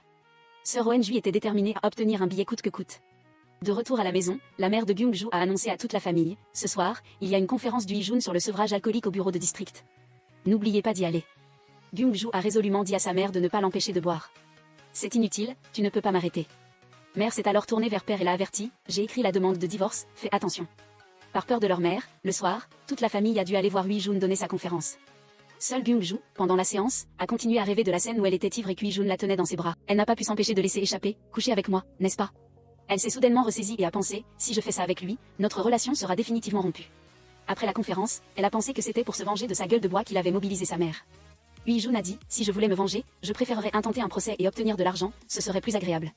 Comme toute la famille était également dépendante de l'alcool, Kyung-ju a supplié sa mère de ne plus les envoyer aux conférences, car cela n'avait pas beaucoup d'effet. Le résultat, inutile de le deviner, fut que les trois, le père et les deux enfants, ont de nouveau été réprimandés par leur mère. Le lendemain, Kyung-ju, à l'atelier de Seo-mung, était en train d'estimer la valeur d'une voiture pour une connaissance. Un courtier voulait escroquer le vendeur. Mais Kyung-ju a découvert que cette voiture n'avait pas été entretenue et qu'elle avait été inondée. En conséquence, l'escroc a perdu le client juste devant elle, et il a été traité d'escroc. Il a immédiatement attrapé Kyung-ju par le cou et l'a jeté à terre. Incapable de supporter d'être intimidé, Kyung-ju a pris un chariot et a failli percuter l'escroc, ce qui l'a fait tomber, endommager sa voiture et crier de douleur par terre. Pour faire semblant d'être blessé, il a emmené Kyung-ju à la clinique. Par coïncidence, c'était le premier amour de Kyung-ju. Alors, même si cet homme se plaignait sans cesse et voulait un certificat de blessure pour intenter un procès, Hui-jun a dit que sa chute était normale, qu'il n'y avait rien de grave, et l'homme a juré. Hui-jun a ajouté, c'est elle qui devrait avoir un certificat de blessure, c'est elle qui devrait venir consulter pour que ça vaille le coup, pas comme d'autres. Pendant ce temps, Xuan-Hu, cherchant des billets pour le concert avec son coup de cœur, a trouvé en ligne une annonce indiquant que le vendeur braderait les billets devant l'école primaire de Bochin, le premier arrivé serait le premier servi. Il se trouve que Seo-mung cherchait aussi des billets pour le concert, alors ils se sont tous deux précipités dans la rue, voulant à tout prix obtenir les billets. Xuan-Hu est arrivé le premier, et à sa grande surprise, le vendeur de billets était un de ses élèves de son cours. L'élève a demandé, « Maître, vous voulez acheter des billets pour votre premier amour, n'est-ce pas? Franchement, vous me surprenez. Pour soutenir votre amour, je vous les vends à bas prix. » Xuan-Hu n'a pas oublié de dire à son élève de ne le dire à personne. Puis il a fait quelques mouvements de victoire pour avoir obtenu des billets pour le concert avec la personne qu'il aimait. Mais le soir, il a oublié les billets, et son ami Seo-mung les a vus. Xuan-Hu a alors admis qu'il aimait Seo Eun-ju. Quant à Hui-jun, par compassion pour les blessures de Kyung-ju de l'après-midi, il est passé chez Seo-mung pour lui apporter de la nourriture. Il a prétexté qu'il y avait eu trop de restes à manger. En fait, Hui-jun était allé jusqu'au restaurant de sushi et avait commandé des plats frais juste pour Kyung-ju. Tout en mangeant, Kyung-ju a marmonné, ce serait bien avec un peu d'alcool, même si je suis misérable, je ne peux pas arrêter de boire. Pas comme les saints qui apportent le soleil partout où ils vont, moi, partout où je vais, il ne fait que pleuvoir et me mouiller. Voyant que Kyung-ju souffrait toujours, Hui-jun s'est senti mal, lui disant qu'il espérait que sa douleur ne durerait pas longtemps. Le lendemain, Xuan-Hu est allé dans un restaurant, attendant longtemps l'occasion d'avouer ses sentiments à la personne qu'il aimait. Mais sa sœur est venue, pensant que son frère avait quelque chose à lui demander et lui a offert un cadeau. Sa sœur lui a donné une carte de visite pour un buffet à volonté en guise de remerciement, ce qui a fait pleurer Xuan-Hu en rentrant chez lui parce qu'il n'avait pas pu inviter Seo Eun-ju à sortir et à parler d'amour. Il s'est avéré que son ami Seo-mung avait joué un tour, disant à sa femme, sœur Xuan-Hu, de le rencontrer, empêchant ainsi son ami d'aimer la sœur de son ami. C'était mal. Xuan-Hu, frustré, a dit qu'il aimait aussi la sœur de son ami. C'était vraiment compliqué. Le lendemain, en nettoyant la maison, le père a trouvé une lettre de félicitations pour sa fille, mais maintenant que sa fille avait annulé son mariage, il était triste et l'a jetée à la poubelle. À ce moment-là, à table, bien qu'il ne voit pas sa fille, il a fait de son mieux pour rester calme et manger avec sa femme et ses enfants sans être triste. Il ne savait pas que Kyung-ju avait découvert ce morceau de papier et était allé au bord du lac pour lire le discours de son père. Tu es la précieuse fille de ton père. Mais aujourd'hui, tu donnes à ton père un autre fils. Kyung-ju, ton père compte sur toi. La fille de ton père a rencontré ce père incompétent, alors elle a beaucoup souffert. J'espère que tu seras toujours pleine de bonheur et de rire. La scène où Kyung-ju éclate en sanglots est aussi entièrement vue par Hui-jun, qui se tient à côté. Soudain, un appel arrive du lieu de l'événement. Le bus de la mariée est arrivé au village de Bochin pour emmener tout le monde à Séoul boire le vin de félicitations. La mère de Kyung-ju a été immédiatement humiliée et l'a grondée dès son arrivée. Va-t'en, je n'ai pas de fille comme toi. Les voisins se sont demandé pourquoi elle n'avait pas annulé. Heureusement, Hui-jun a couru après Kyung-ju et est arrivé. C'est moi qui ai dit à Kyung-ju de ne pas annuler, a-t-il dit. Il s'est tourné vers elle et l'a grondée. Pourquoi n'as-tu rien dit à personne? Je t'ai dit de dire à tout le monde que tu organiserais une excursion pour les habitants du village. Après avoir dit cela, il a tiré Kyung-ju dans la voiture, réussissant à échapper à l'humiliation devant les villageois. Une fois dans la voiture, Hui-jun s'est excusé, espérant qu'elle ne lui en voudrait pas pour ce qu'il avait dit. Mais à mi-chemin, Kyung-ju a demandé au chauffeur de s'arrêter. Elle a fait descendre Hui-jun et a demandé au chauffeur de se rendre au point de rendez-vous convenu à l'avance. Pendant ce temps, à la maison, Sœur Eun-ju était en train de se confier à Sœur Son-ha. La sœur de Xian-Hussé se plaignait qu'obtenir des billets pour le concert semblait assez difficile. Mais en regardant les enfants, elle a abandonné l'idée d'aller au concert et s'est reproché, si seulement je ne m'étais pas saoulée tous les jours, si seulement je n'avais pas bu et quitté mon mari. Kyung-ju n'aurait probablement pas à subir les mêmes réprimandes qu'elle. Xian-Hussé a par hasard entendu les pensées de Sœur Eun-ju. Song lui a dit que s'il y allait maintenant, sa sœur le briserait en 1000 morceaux. Il a décidé de laisser le billet qu'il avait chassé pour Song, lui disant qu'il ferait mieux d'y aller avec sa sœur car ils étaient mari et femme. Quant à Kyung-ju, après être arrivée au mariage de son ex-mari, elle a pris une bouteille de vin, a sauté et l'a jetée directement sur le mariage de quelqu'un d'autre. Les informations la concernant se sont rapidement répandues dans les journaux, et sa mère, en les lisant, s'est évanouie. Mais ce n'était que son imagination, Kyung-ju n'a vraiment pas pu faire cela. Pendant ce temps, pour la suivre, Hui-jun avait suivi Kyung-ju de Bochin jusqu'à Séoul, mais il n'a pas pu la trouver au mariage de son ex-petite amie. À ce moment-là, il a commencé à pleuvoir. Kyung-ju, d'humeur triste, a parcouru une rue après l'autre, et ce n'est qu'en arrivant à un pont qu'elle s'est arrêtée et a réfléchi, qui va me tenir le parapluie maintenant? Par une sorte de miracle, Hui-jun a trouvé Kyung-ju et l'a abrité de la pluie. Kyung-ju, alors faible, a demandé, pourrais-tu être celui qui me tiendra le parapet? Après que Kyung-ju ait demandé à Hui-jun d'être celui qui lui tiendrait le parapluie et l'aiderait à arrêter de boire, il a immédiatement appelé toute sa famille pour des analyses de sang. Il a procédé à des mesures de sevrage pour toute la famille. Il a averti la famille que s'il continuait à boire de l'alcool, il développerait un cancer du foie ou une cirrhose. Ainsi, depuis leur retour à la maison, les trois, le père et les deux enfants, ont commencé à chercher leur cache d'alcool et à apporter tous les alcools devant leur mère. Quand ce fut le tour de Kyung-ju, tout le monde était stupéfait de découvrir qu'elle cachait de l'alcool dans un pot de cosmétiques. C'était vraiment une cachette inattendue. Malgré cela, Mère Wang-ok était contente que les trois soient maintenant déterminés à arrêter de boire. C'est bon maintenant. Il faut admettre qu'après seulement quelques semaines d'arrêt, Sœur Eun-ju avait l'air d'avoir perdu plusieurs kilos. Le père, lui, avait commencé à lire des livres avec clarté. Quant à Kyung-ju, elle affichait toujours un visage joyeux et souriant devant tout le monde. Il pensait que la vie serait joyeuse comme ça, mais à la surprise générale, tout le monde était faible et pâle sans alcool. Le soir, Hui-jun a appelé Kyung-ju pour l'aider à éviter l'alcool. Mais Kyung-ju a dit comment elle pourrait l'éviter quand partout où elle regardait, il y avait des gens qui buvaient. À la maison, elle ouvrait son téléphone et voyait de l'alcool. Elle scrollait sur TikTok et voyait aussi de l'alcool. Comment puis-je arrêter? Hui-jun a dit, cours. Il s'est avéré que par courir, il voulait dire faire du jogging. Courir loin des lieux de tentation. Après une course épuisante, Kyung-ju a demandé à Hui-jun comment on pouvait arrêter de boire une fois qu'on était dépendant. Il a alors parlé de la méthode de l'abstinence progressive. Commencer par s'abstenir 10 minutes, puis 1 heure, puis un jour, et ainsi de suite. Je l'ai fait pour arrêter de boire. Et c'est pendant 1 semaine. Pour te récompenser, Hui-jun a promis de faire tout ce que tu voudrais. En entendant cela, Kyung-ju a dit de lui donner tous ses biens. Mais elle a réalisé que heureusement, le week-end, des clients viendraient louer sa maison, et il y aurait beaucoup à boire. Comment pourrait-elle le supporter? En entendant cela, Hui-jun est rentré le soir et a envoyé un message au groupe de discussion de ses amis du lycée. Ils se sont tous rendus dans un endroit sans alcool pour aider Kyung-ju à échapper à la tentation. Il s'est avéré que l'endroit dont il parlait était la réserve de fleurs sauvages. On n'y buvait pas d'alcool, exactement comme l'avait dit Hui-jun. C'est à ce moment-là que Kyung-ju a dit à tout le monde de ne pas la sous-estimer. Quant à Hui-jun, il devait tenir sa promesse de faire tout ce qu'elle voulait. Ainsi, les quatre ont passé une journée en plein air, sans une goutte d'alcool. À mi-chemin, Hui-jun et Song se sont portés volontaires pour chercher de l'eau, car ils n'en avaient plus. Xian-Hussé a demandé si Hui-jun n'était plus fâché contre lui. Il est prêt à tout supporter juste pour qu'elle arrête de boire pendant 1 semaine. C'est si évident qu'il prend soin d'elle. Hui-jun, ne voulant pas entendre parler du passé, est également parti. Pendant ce temps, à la maison, Sœur Eun-ju était occupée quand une vieille amie est venue louer une chambre d'hôtel.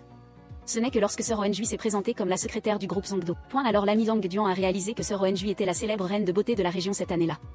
Tout en étant ravi de revoir sa vieille amie, Eun-ju, en apportant des boissons aux deux, a entendu son ami dire du mal d'elle à son amant. Son ex-mari était un ponte de la bourse. Ensuite, il a accumulé une dette énorme et a été arrêté. De plus, elle est une femme divorcée avec 2 enfants. Sœur Eun-ju s'est soudainement sentie extrêmement humiliée. Pendant ce temps, le jeune frère Xian-Yucé était impatient de filmer la vidéo pour Sœur Wenjui. Somung est venu le taquiner, viens la prochaine fois aussi, c'est tellement amusant. Il a ensuite demandé à Xian-Yucé ce qu'il comptait faire.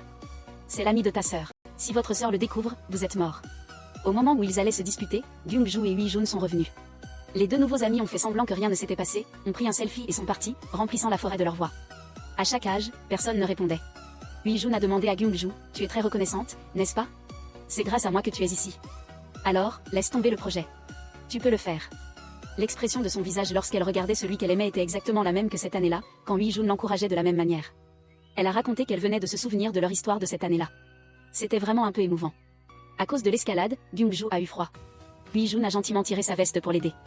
Cela a continué à faire remonter à Kyung-ju des souvenirs de cette année-là. Mais à la fin, seul Kyung-ju est resté. Pendant ce temps, à la maison, le père de Kyung-ju a été taquiné par ses amis buveurs. Je parie 1 million de wons que vous ne pourrez pas abandonner le projet dans un mois.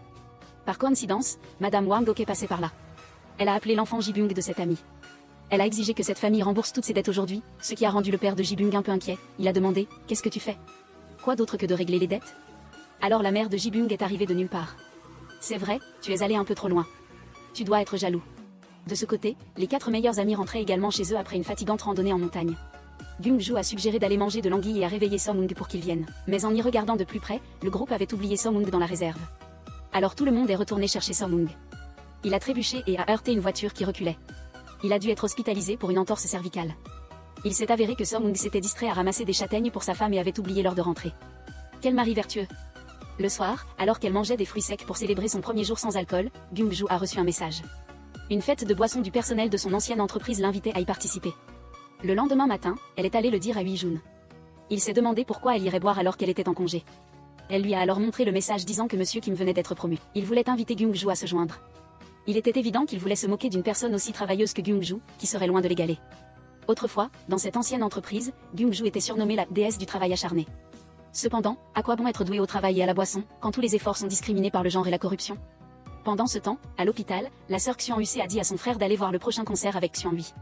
Son mari étant dans cet état, il ne pouvait plus y aller. Le frère a accepté très vite mais a été arrêté par son ami proche, alors Xian-Yucé a répliqué. Elle s'est retournée et lui a dit, pourquoi tu t'énerves? C'est ton beau-frère. Somung a vu son ami prendre le billet et son cœur était rempli d'inquiétude. J'ai dit, quel est le but de ne pas la considérer comme ma propre sœur? Xian-Hoa se demandait ce qui se passait quand elle a reçu un appel et a dû sortir. Xian-Yucé s'est rapproché et a demandé si ce beau-frère allait la tromper. Il n'a pas voulu céder et lui a dit de régler ça rapidement, ce beau-frère fou. Heureusement, ils aiment tous les deux piloter des avions. Quant à Hui-jun, inquiet pour Kyung-ju, qui allait à une fête d'entreprise, il est venu lui demander si elle avait un plan. Elle a répondu que si quelqu'un l'invitait, elle dirait qu'elle avait déjà bu et qu'elle ne pouvait pas conduire. Aujourd'hui, j'ai bu de la bière, alors tout le monde comprendra. Hui-jun l'a de nouveau encouragé à boire et à appeler un chauffeur. Même si tu prends des médicaments chinois, l'alcool te fera plus d'effet, n'est-ce pas? Cela dit, Kyung-ju était également très mal à l'aise. Hui-jun lui a directement conseillé de simplement dire qu'il avait arrêté de boire, et ce serait réglé. Le soir venu, Xian-Yucé et Wenjui sont allés au concert. Par coïncidence, alors que Xian-Yucé allait chercher les billets, Wenjui a rencontré son ancien collègue de Séoul qui est venu la saluer. Mais quand elle était elle-même, elle a dit que c'était plus amusant d'avoir quelqu'un à ses côtés, n'est-ce pas? Dès que Xian-Yucé est revenu en courant, Xian-Lui a pris son bras et a dit que c'était son petit ami actuel, ce qui l'a un peu excité. L'ami de Wenjui s'est demandé pourquoi il l'avait appelé Nona tout à l'heure. Xian-Lui a dit qu'elle fréquentait un HNG Aini plus jeune de 5 ans. Y a-t-il un problème?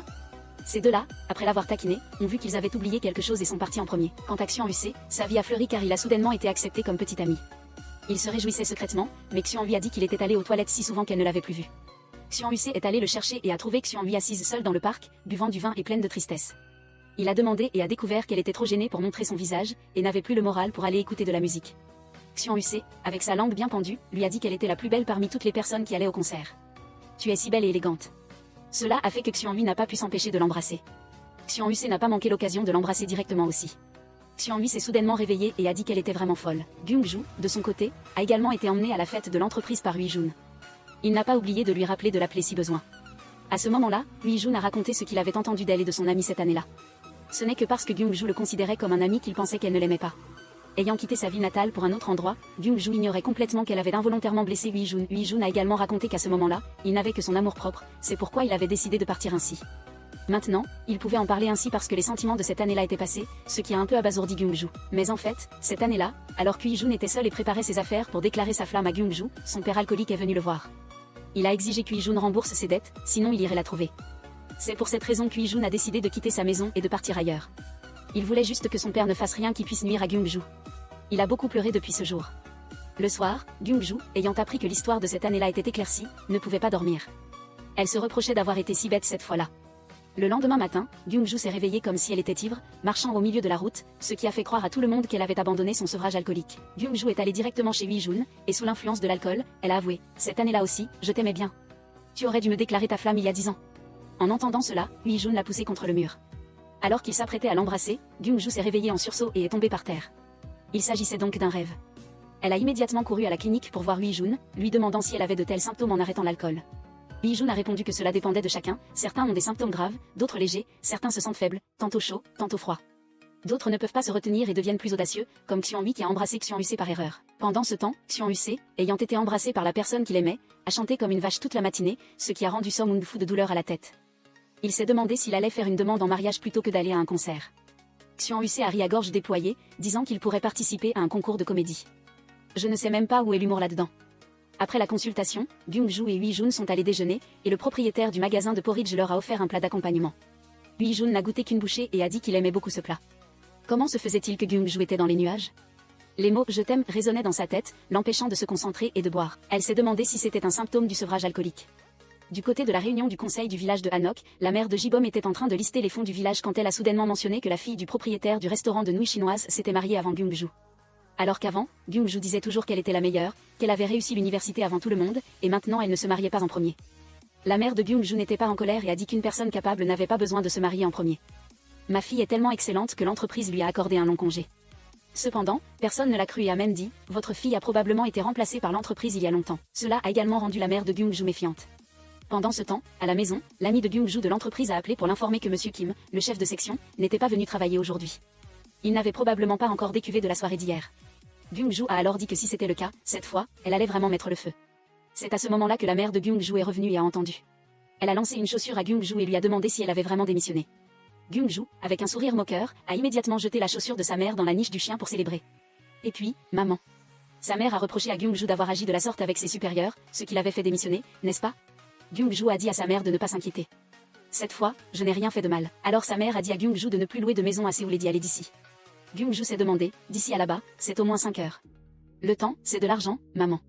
Madame Wang Ok a répondu, c'est mieux que de jeter de l'argent dans les bars.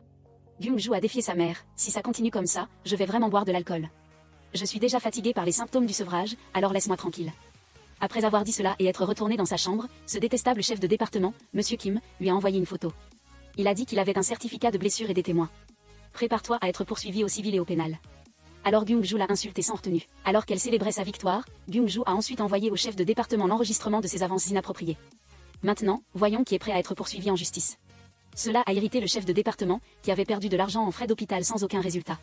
Quant à Wen-jui, depuis l'incident d'hier, elle ne pouvait plus regarder Xian-Huc dans les yeux, ce qui le rendait un peu confus. Elle a essayé de se justifier en disant qu'elle était ivre, mais Xian-Huc a dit, ce qui s'est passé hier, je ne peux pas l'ignorer. Mes lèvres se souviennent encore clairement, alors soyons à l'aise l'un avec l'autre. Mais l'expression de Wen-jui montrait qu'elle était très mal à l'aise avec cette histoire. En rentrant chez elle, Kyung-ju a trouvé sa sœur indifférente. Elle a aussitôt demandé si sa sœur était également mal à l'aise avec le sevrage alcoolique. Elle a alors conseillé à sa sœur d'aller voir Hui-jun pour un traitement. Soudain, Madame Wang Ok est sortie avec une valise. Elle a dit qu'elle allait quitter la maison pour aller à Séoul voir des amis et se divertir. Elle a dit que les 3 autres pouvaient faire ce qu'ils voulaient. Kyung-ju a trouvé sa mère vraiment excessive. Alors qu'ils ne savaient pas quoi faire, un groupe de touristes est arrivé pour louer des chambres qu'ils avaient réservées. Kyung-ju a immédiatement dit à sa sœur qu'elle était la propriétaire des lieux et a couru vers un terrain vague pour paresser. À sa grande surprise, elle a rencontré le drone télécommandé de l'infirmière en chef de la clinique du Hui-jun. L'infirmière est venue devant Kyung-ju et lui a dit qu'elle était une gêne qui brisait le bonheur des autres. Pourquoi est-ce qu'il faut toujours se retrouver pour déjeuner ensemble? Tu veux faire quelque chose à la sainte image de notre village? Kyung-ju, innocente, a répondu que c'était Hui-jun qui l'avait appelé. Même pour courir la nuit, c'est lui qui l'a appelé. Comment peux-tu me blâmer? Alors, l'infirmière en chef a utilisé un drone pour aider Kyung-ju à courir pour son sevrage alcoolique à la place du Hui-jun, ce qui l'a épuisé. Assise au parc, Kyung-ju s'est plainte à Wen-jui. Pourquoi l'infirmière en chef est-elle si hostile envers moi? D'après Wen-jui, l'infirmière en chef avait toujours été aux côtés du Hui-jun comme une nounou. Depuis qu'il a quitté Séoul pour s'installer ici, l'infirmière en chef a demandé sa mutation pour travailler avec Hui-jun, comme une mère et son enfant. Soudain, Hui-jun a appelé, disant à Kyung-ju de venir courir avec lui. Mais en arrivant, Kyung-ju s'est plainte, disant qu'elle avait déjà couru cet après-midi et qu'elle ne courait plus maintenant, grâce à son infirmière en chef. Il est pris en charge comme son propre enfant, tandis que ma mère ne me prête aucune attention. C'est vraiment injuste. Hui-jun a alors dit que c'était de sa faute. Ce matin, la mère de Byung-ju était venue le voir, lui demandant parce qu'elle ne savait plus quel était le but de sa vie ces derniers temps. Bi-jun a alors conseillé à Madame Wang Ok d'aller à Séoul pour s'amuser, afin de se libérer du stress. Bi-jun a raconté que devant lui, elle faisait semblant d'être forte, mais qu'elle était très fatiguée, alors il fallait mieux la traiter un peu mieux. Pendant ce temps à Séoul, bien qu'elle soit sortie avec des amis, Madame Wang Ok ne montrait aucun signe de joie en leur parlant. Alors qu'elle était triste, Byung-ju lui a soudainement envoyé un message pour s'excuser de l'avoir inquiétée ces derniers temps. Elle lui a transféré 500 000 wons et lui a dit de s'amuser autant qu'elle voulait. Madame Wang Ok a immédiatement affiché un visage joyeux, son enfant était maintenant grand et lui donnait de l'argent. Alors elle s'est empressée de se vanter auprès de ses amis, disant « Je paie les boissons, et le karaoké aussi, je paierai tout le monde ». Le lendemain, alors qu'elle se rendait au marché, Won-ju a rencontré la sœur de Xian-Use et s'est sentie soudainement gênée. Toutes deux ont mangé des brochettes de gâteau de poisson, et Xian-Hoa a raconté que la fille du propriétaire du restaurant de nouilles chinoises s'était mariée, et qu'elle ne savait pas quand ce serait le tour de son propre frère de se marier, espérant seulement que la personne qui l'épouserait serait plus jeune que lui. Won-ju s'est senti un peu étouffée, puis des voisines sont venues se moquer de Xian-Hoa. « C'est toi qui as volé le précieux Somung, et maintenant tu es là à fixer des critères. » Quiconque écoutait penserait que Xian-Use était un gendre merveilleux, et Won-ju, à côté, a entendu cela, a eu un petit pincement au cœur et est parti avec Xian-Hoa. Pendant ce temps, Byung-ju et Hui-jun, en route vers la clinique, ont été constamment klaxonnés par un camion qui voulait les dépasser. Quand le camion a dépassé, ils ont délibérément laissé tomber des cartons, manquant de peu de provoquer un accident avec la voiture du Hui-jun. Heureusement, ils ont freiné à temps. Hui-jun n'a eu qu'une légère blessure à l'épaule. Alors que Byung-ju était occupé à lui préparer des herbes médicinales, ils ont failli s'embrasser, mais il faut admettre que Byung-ju n'aimerait pas son corps si beau, ce serait étrange. Xian-Use n'arrêtait pas d'envoyer des messages à Won-ju mais n'a reçu aucune réponse, jusqu'à ce que son subordonné arrive avec les affaires des deux enfants de Won-ju, disant qu'elle ne voulait plus que ses enfants étudient ici. Xian-Use, en entendant cela, a su qu'elle l'évitait délibérément, et son printemps intérieur s'est éteint. Le soir, en rentrant chez lui, Hui-jun n'arrêtait pas de repenser à l'accident qu'il avait eu aujourd'hui, et il était un peu méfiant, même en rêve, il voyait une silhouette familière courir et faire du mal à Byung-ju. Il semblait hanté par l'image de son père. Pendant ce temps, Byung-ju, en réparant sa voiture, a découvert une amende qui correspondait à la date de son mariage. En se renseignant, elle a appris que ce jour-là, une voiture avait bloqué le chemin de la voiture du marié, ce qui leur avait fait manquer leur lune de miel et les avait rendus furieux. Byung-ju a alors compris que Hui-jun était au courant de l'annulation de ses fiançailles depuis longtemps, quel idiot. En passant devant un bar, Byung-ju a soudainement eu envie de boire un verre parce qu'elle s'était trop trompée sur beaucoup de choses. Mais se souvenant à quel point sa mère était triste, elle est rapidement rentrée chez elle pour la voir, mais de manière inattendue, sa mère n'avait pas l'air joyeuse. Elle s'est effondrée sur Byung-ju, ce qui l'a effrayée. Après son retour, Byung-ju a vu sa mère, qui avait failli avoir un accident en voiture en étant ivre, et qui avait l'air très fatiguée. Elle a rapidement appelé sa sœur et son père pour qu'ils viennent voir la situation. Mais Madame Wang Ok n'a rien dit et a couru directement aux toilettes, en verrouillant la porte de l'intérieur. C'est à ce moment-là que l'amie de sa mère a appelé Byung-ju, disant qu'elle était désolée d'avoir dit certaines choses qu'elle n'aurait pas dû dire. Au moment où Madame Wang Ok se rendait chez son amie à Séoul, elle a involontairement entendu dire que sa fille avait été trompée par son ex-petite amie. Il avait mis une autre femme enceinte et avait organisé un mariage le jour même où Byung-ju avait déjà réservé sa propre cérémonie, mais avec une autre mariée. Madame Wang Ok a alors réalisé qu'elle avait toujours mal compris sa fille. Elle pensait qu'elle n'était qu'une toxicomane qui avait abandonné son fiancé, sans savoir à quel point sa fille avait dû être forte. Un instant plus tard, elle a repris ses esprits mais n'avait pas l'intention de parler à Byung-ju. Byung-ju a dit « Maman, j'ai déjà entendu ce que ton amie a raconté ». À ce moment-là, elle est devenue encore plus faible, s'est agenouillée et a pleuré plus fort qu'avant, serrant Byung-ju dans ses bras et l'appelant par son nom. Sa sœur et son père ne comprenaient toujours pas ce qui se passait jusqu'à ce qu'elle parle. Le père a alors voulu aller voir ce gars pour le combattre, heureusement Byung-ju l'a retenu. Pendant tout ce temps, il pensait que sa fille avait dû endurer beaucoup de choses. Devant tout le monde, Byung-ju restait forte, comme si ce n'était rien d'important. Mais seulement quand elle était devant Hui-jun, elle ne pouvait se sentir à l'aise d'être elle-même et de fondre en larmes qu'en sa présence. Un instant plus tard, alors qu'ils étaient assis et discutaient, Byung-ju a dit qu'auparavant, elle n'osait vraiment pas le regarder en face quand il avait appris ce qui s'était passé.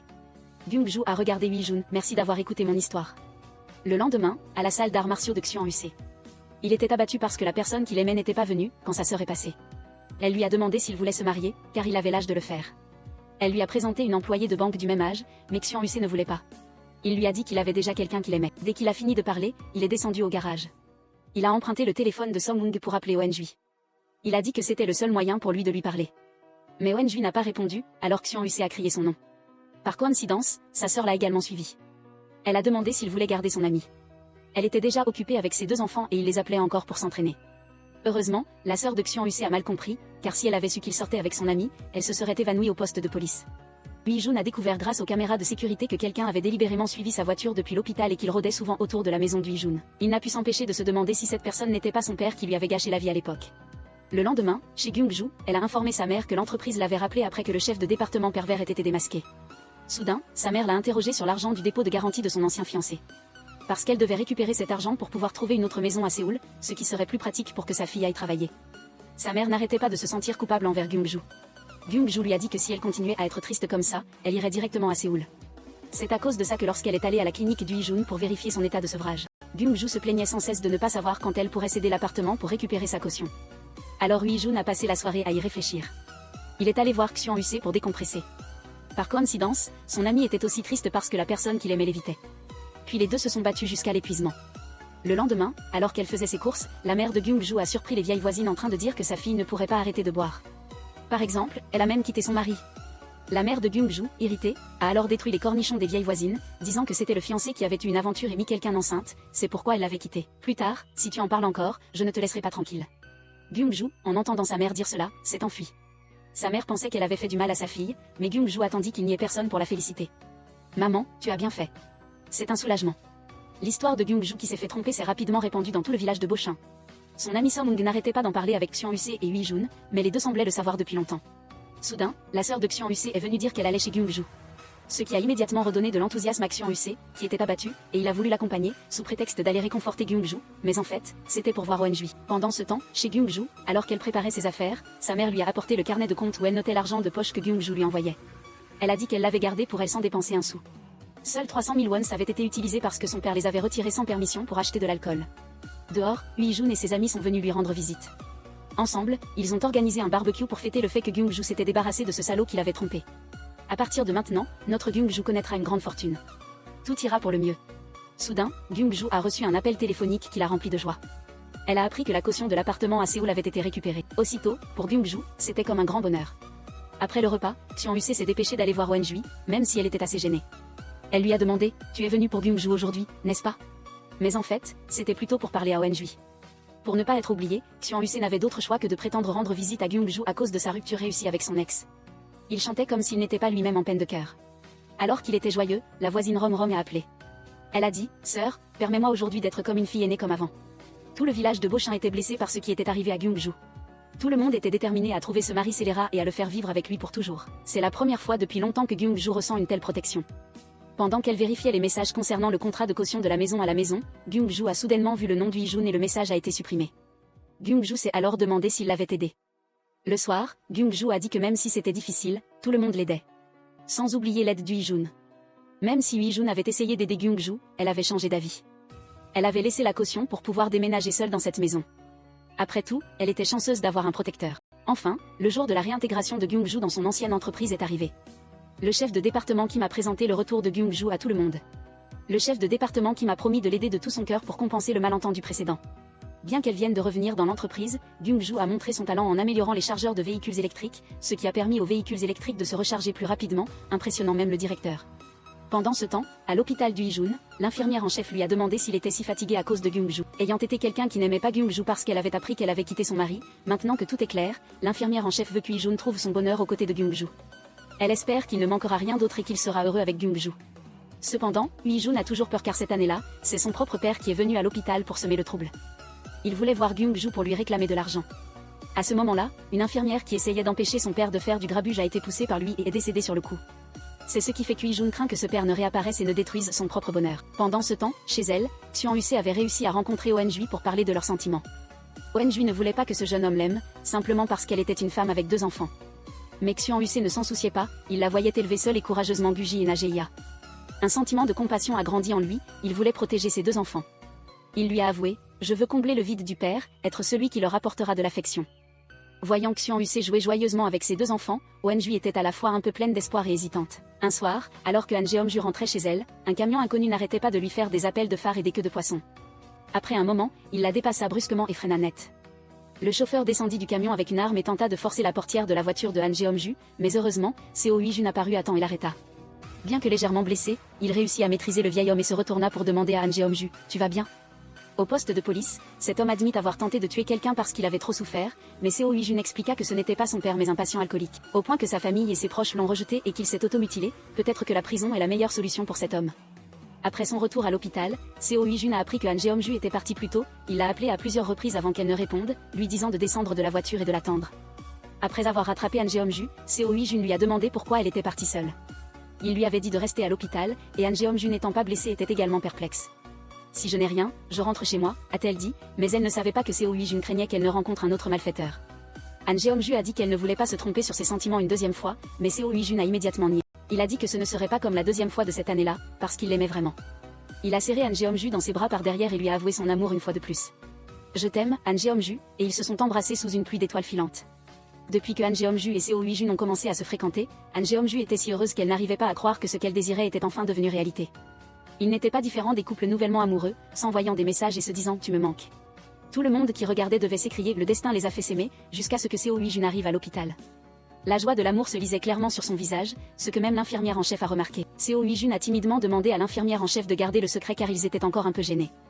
Au même moment, à la société de Han Jeong-ju, tous les tests de sa voiture se sont déroulés si bien que le manager Kim a montré son vrai visage.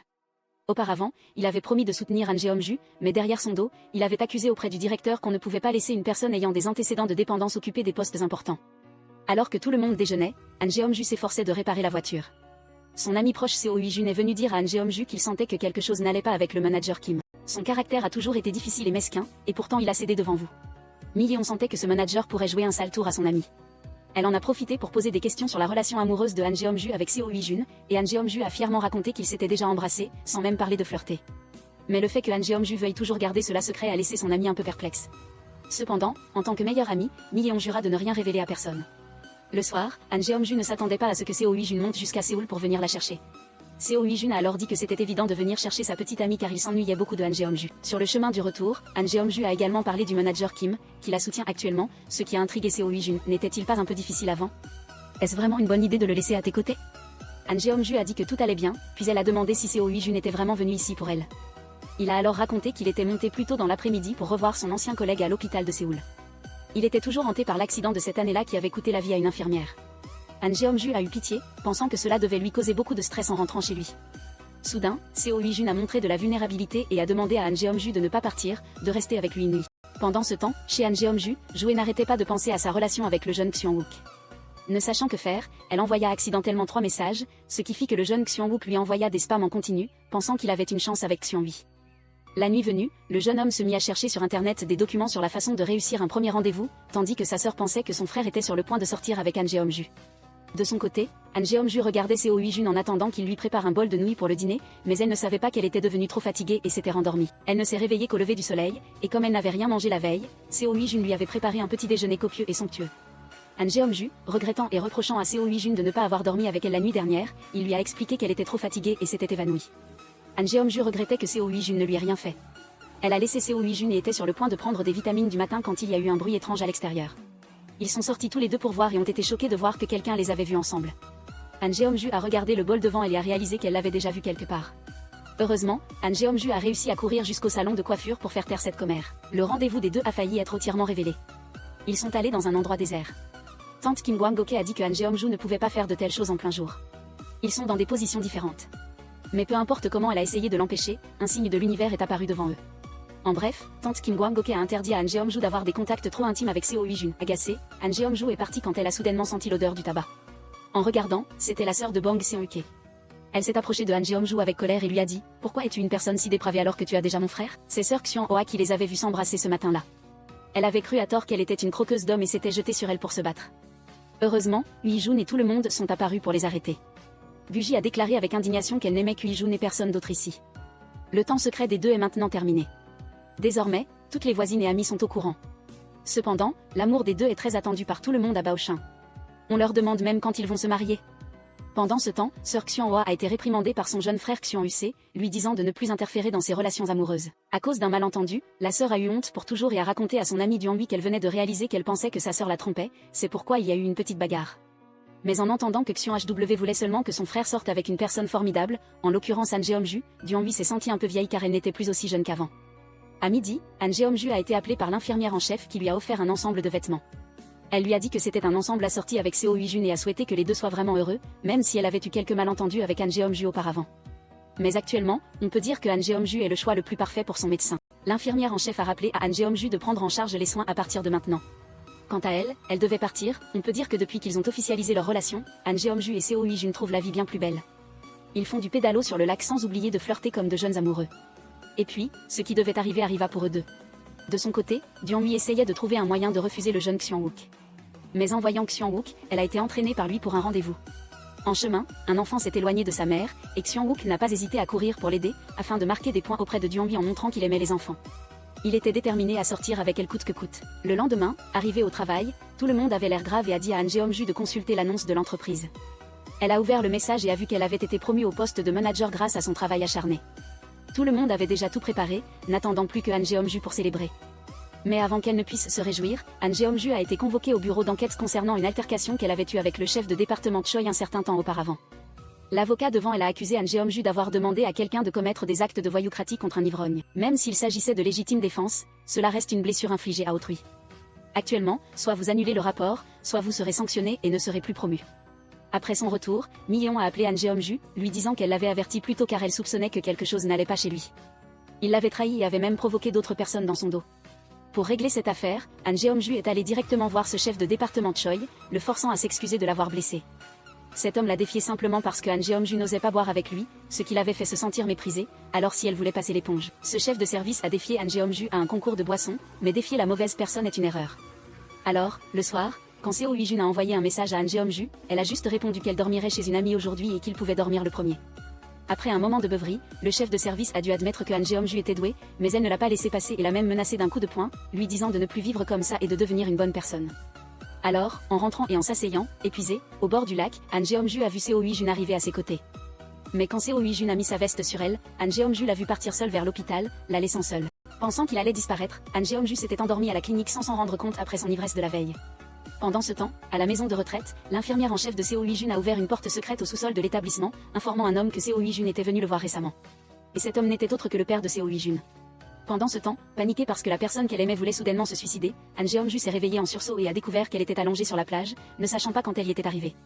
C'était probablement parce qu'elle avait un peu trop bu la nuit dernière et avait confondu la route de la plage avec celle de sa maison. En ouvrant son téléphone, elle a vu qu'il était rempli d'appels manqués de ses amis lui demandant si elle était rentrée en toute sécurité. Soudain, Seo Hui-jun a appelé, la faisant paniquer et se couvrir, disant qu'elle était chez Mi-yeon pour rassurer Seo Hui-jun. Pour se désintoxiquer, Han Jeong-ju s'est rapidement rendue dans un restaurant voisin, se sentant un peu fatiguée, elle est également allée au sauna pour se détendre. Mais une fois qu'elle a fini de se doucher, elle n'a pas trouvé son téléphone. De retour au restaurant, son petit ami était déjà là. Le propriétaire du restaurant a dit que cet ami avait entendu dire que sa petite amie avait oublié son téléphone ici et qu'il était venu tout de suite, c'est ça? Han Jeong-ju a expliqué qu'elle avait une bonne raison. Ce n'est pas que je voulais boire. Soudain, Mi-yeon a envoyé un message à Han Jeong-ju, disant que le chef de département Kim était ruiné. Hier, après avoir fait un concours de boissons avec Han Jeong-ju, il a causé un accident en rentrant chez lui à cause de son ivresse et a été licencié. C'est alors que Han Jeong-ju a osé raconter à Seo Hui-jun le concours de boissons de la veille. Seo Hui-jun a encouragé Han Jeong-ju en lui disant que parmi tous les patients en désintoxication qu'il avait rencontrés, elle était la plus volontaire. À partir d'aujourd'hui, abstiens-toi d'alcool, et ça ira. Pour que des incidents liés à l'alcool ne se reproduisent plus, Han Jeong-ju a également promis à Seo Hui-jun qu'elle arrêterait vraiment de boire. Par ailleurs, le temps était plutôt beau aujourd'hui, alors ils ont décidé de sortir ensemble. Ils ont fait du vélo près de la plage pour profiter d'un rendez-vous romantique. Pendant ce temps, à la maison, Joe était exaspérée par son jeune frère Xiang-wook parce que la dernière fois, elle lui avait accidentellement envoyé un message lui donnant 3 chances et c'était maintenant la deuxième fois qu'il l'invitait à sortir. Elle a donc décidé de refuser Xiang-wook cette fois-ci, mais dès qu'elle est arrivée. Avant même qu'elle n'ait pu ouvrir la bouche, Xiang-wook lui a dit qu'il était trop tard et a entraîné Joe jusqu'à la plage. Alors qu'ils admiraient la mer, 2 silhouettes familières sont passées, ce qui a rendu Joe perplexe, les trouvant un peu familières. C'était bien Han Jeong-ju et Seo Hui-jun. Han Jeong-ju, curieuse, leur a demandé ce qu'ils faisaient là. Xiang-wook s'est empressé de dire qu'il faisait une étude de terrain. Il a ajouté qu'il allait bientôt faire venir les neveux et nièces de Joe ici pour apprendre les arts martiaux. Vous deux, continuez à sortir ensemble, nous allons continuer notre chemin. Han Jeong-ju a voulu inviter tout le monde à dîner ensemble. Elle a été immédiatement tirée à part par Xiang-wook qui lui a dit que Seo Hui-jun voulait sûrement aussi être seule avec elle. Qui aurait cru que Seo Hui-jun avait déjà choisi le restaurant selon les souhaits de Han Jeong-ju il y a longtemps. Alors, cette équipe s'est transformée en un double rendez-vous sans le vouloir. Soudain, Seo Hui-jun est devenu curieux. Il a demandé à Xiang-wook qui l'aimait, et Joe, à côté, a roulé des yeux pour détourner la conversation et Xiang-wook a changé de sujet. Puisque nous sommes arrivés à la plage de l'Ouest, nous ne pouvons pas ne pas aller ramasser des palourdes sur la plage l'après-midi. Seo Hui-jun a reconnu que si tout le groupe allait ramasser des palourdes, ils auraient une réduction sur le prix d'entrée parce qu'ils mangeraient dans ce restaurant. Sans plus attendre, tout le monde s'est habillé et est allé à la plage pour commencer à ramasser des palourdes. Han Jeong-ju semblait extrêmement excité. Xiang-wook, à côté, voyant Han Jeong-ju si enthousiaste, a commenté, elle a sûrement été promue pour être si inutilement enthousiaste, n'est-ce pas? C'est difficile à dire quand on arrête de boire mais qu'on donne envie à ses subordonnés de boire. En conséquence, Seo Hui-jun lui a lancé de la boue en pleine figure. La faute d'avoir insulté sa petite amie. Les deux se sont battus si violemment que Seo Hui-jun a fait tomber son téléphone. Soudain, un peu plus tard, les deux sœurs Han Jeong-ju se sont retrouvées coincées dans la boue. Xiang-wook n'a pas réfléchi et a couru directement pour aider Joe. Ce qui a fait hurler Han Jeong-ju de colère. Les amis ne sont vraiment pas aussi bien que la famille. Esclaves du capitalisme.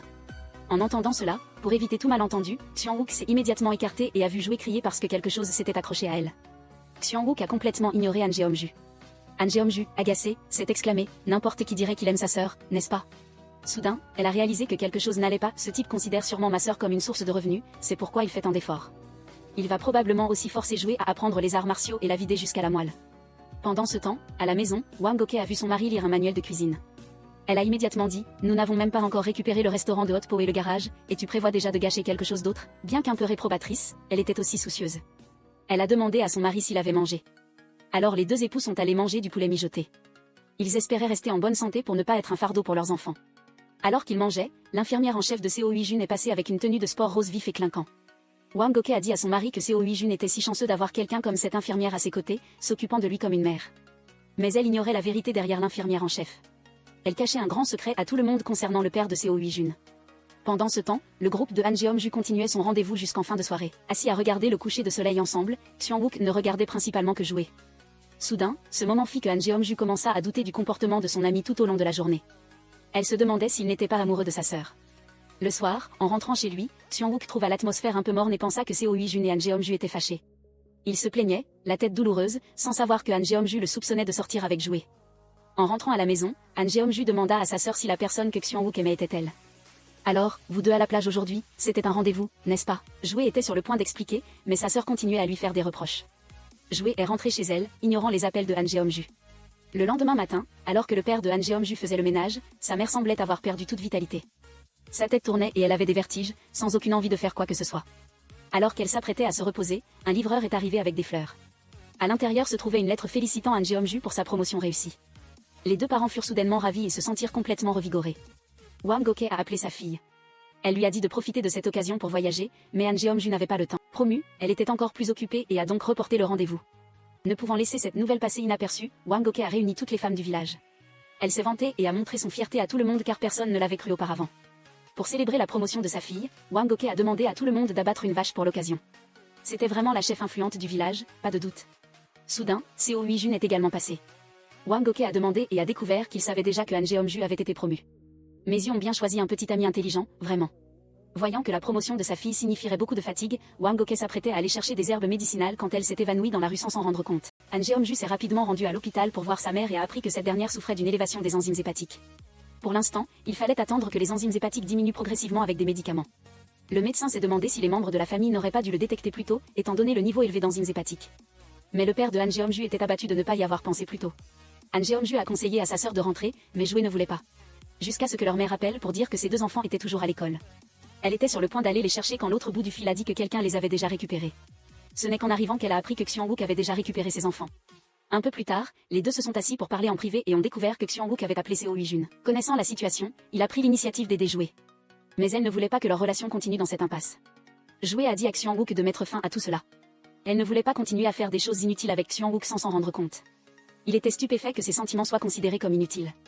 La nouvelle de l'élévation des enzymes hépatiques de Wang Goke s'est rapidement propagée parmi les femmes au foyer de la ville.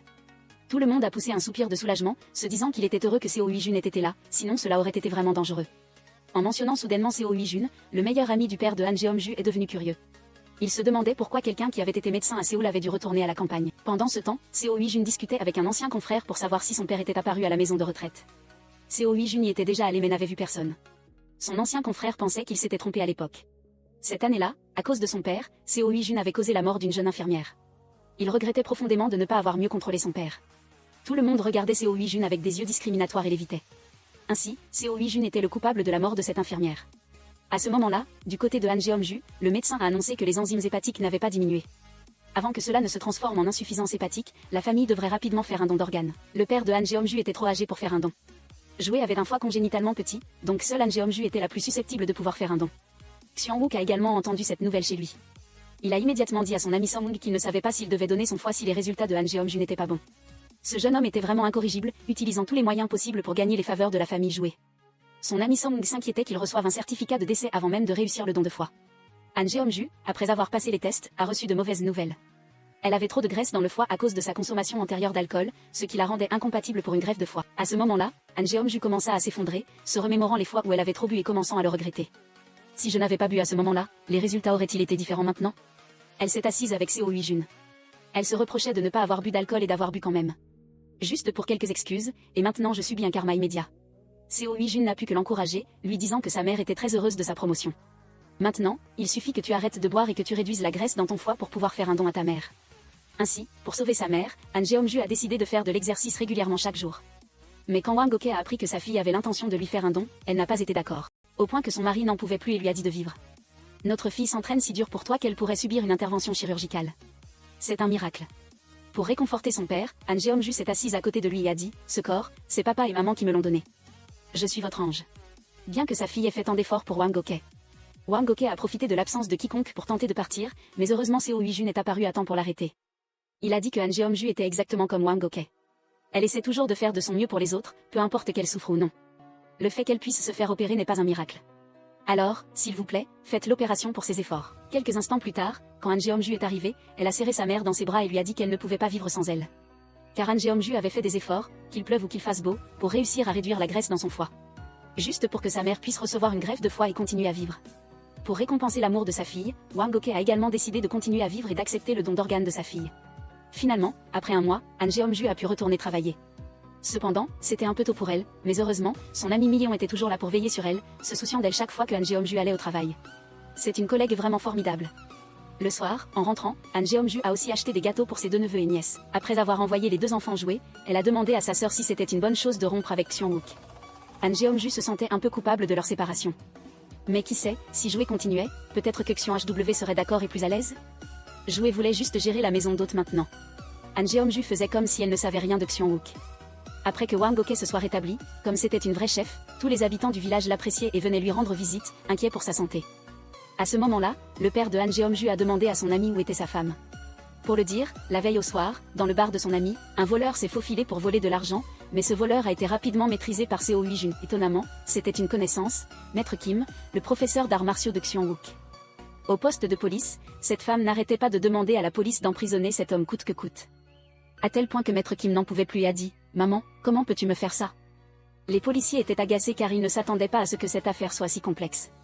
Mais cette femme a dit qu'elle n'avait pas d'enfant comme ça, l'ayant rayé du livret de famille il y a longtemps.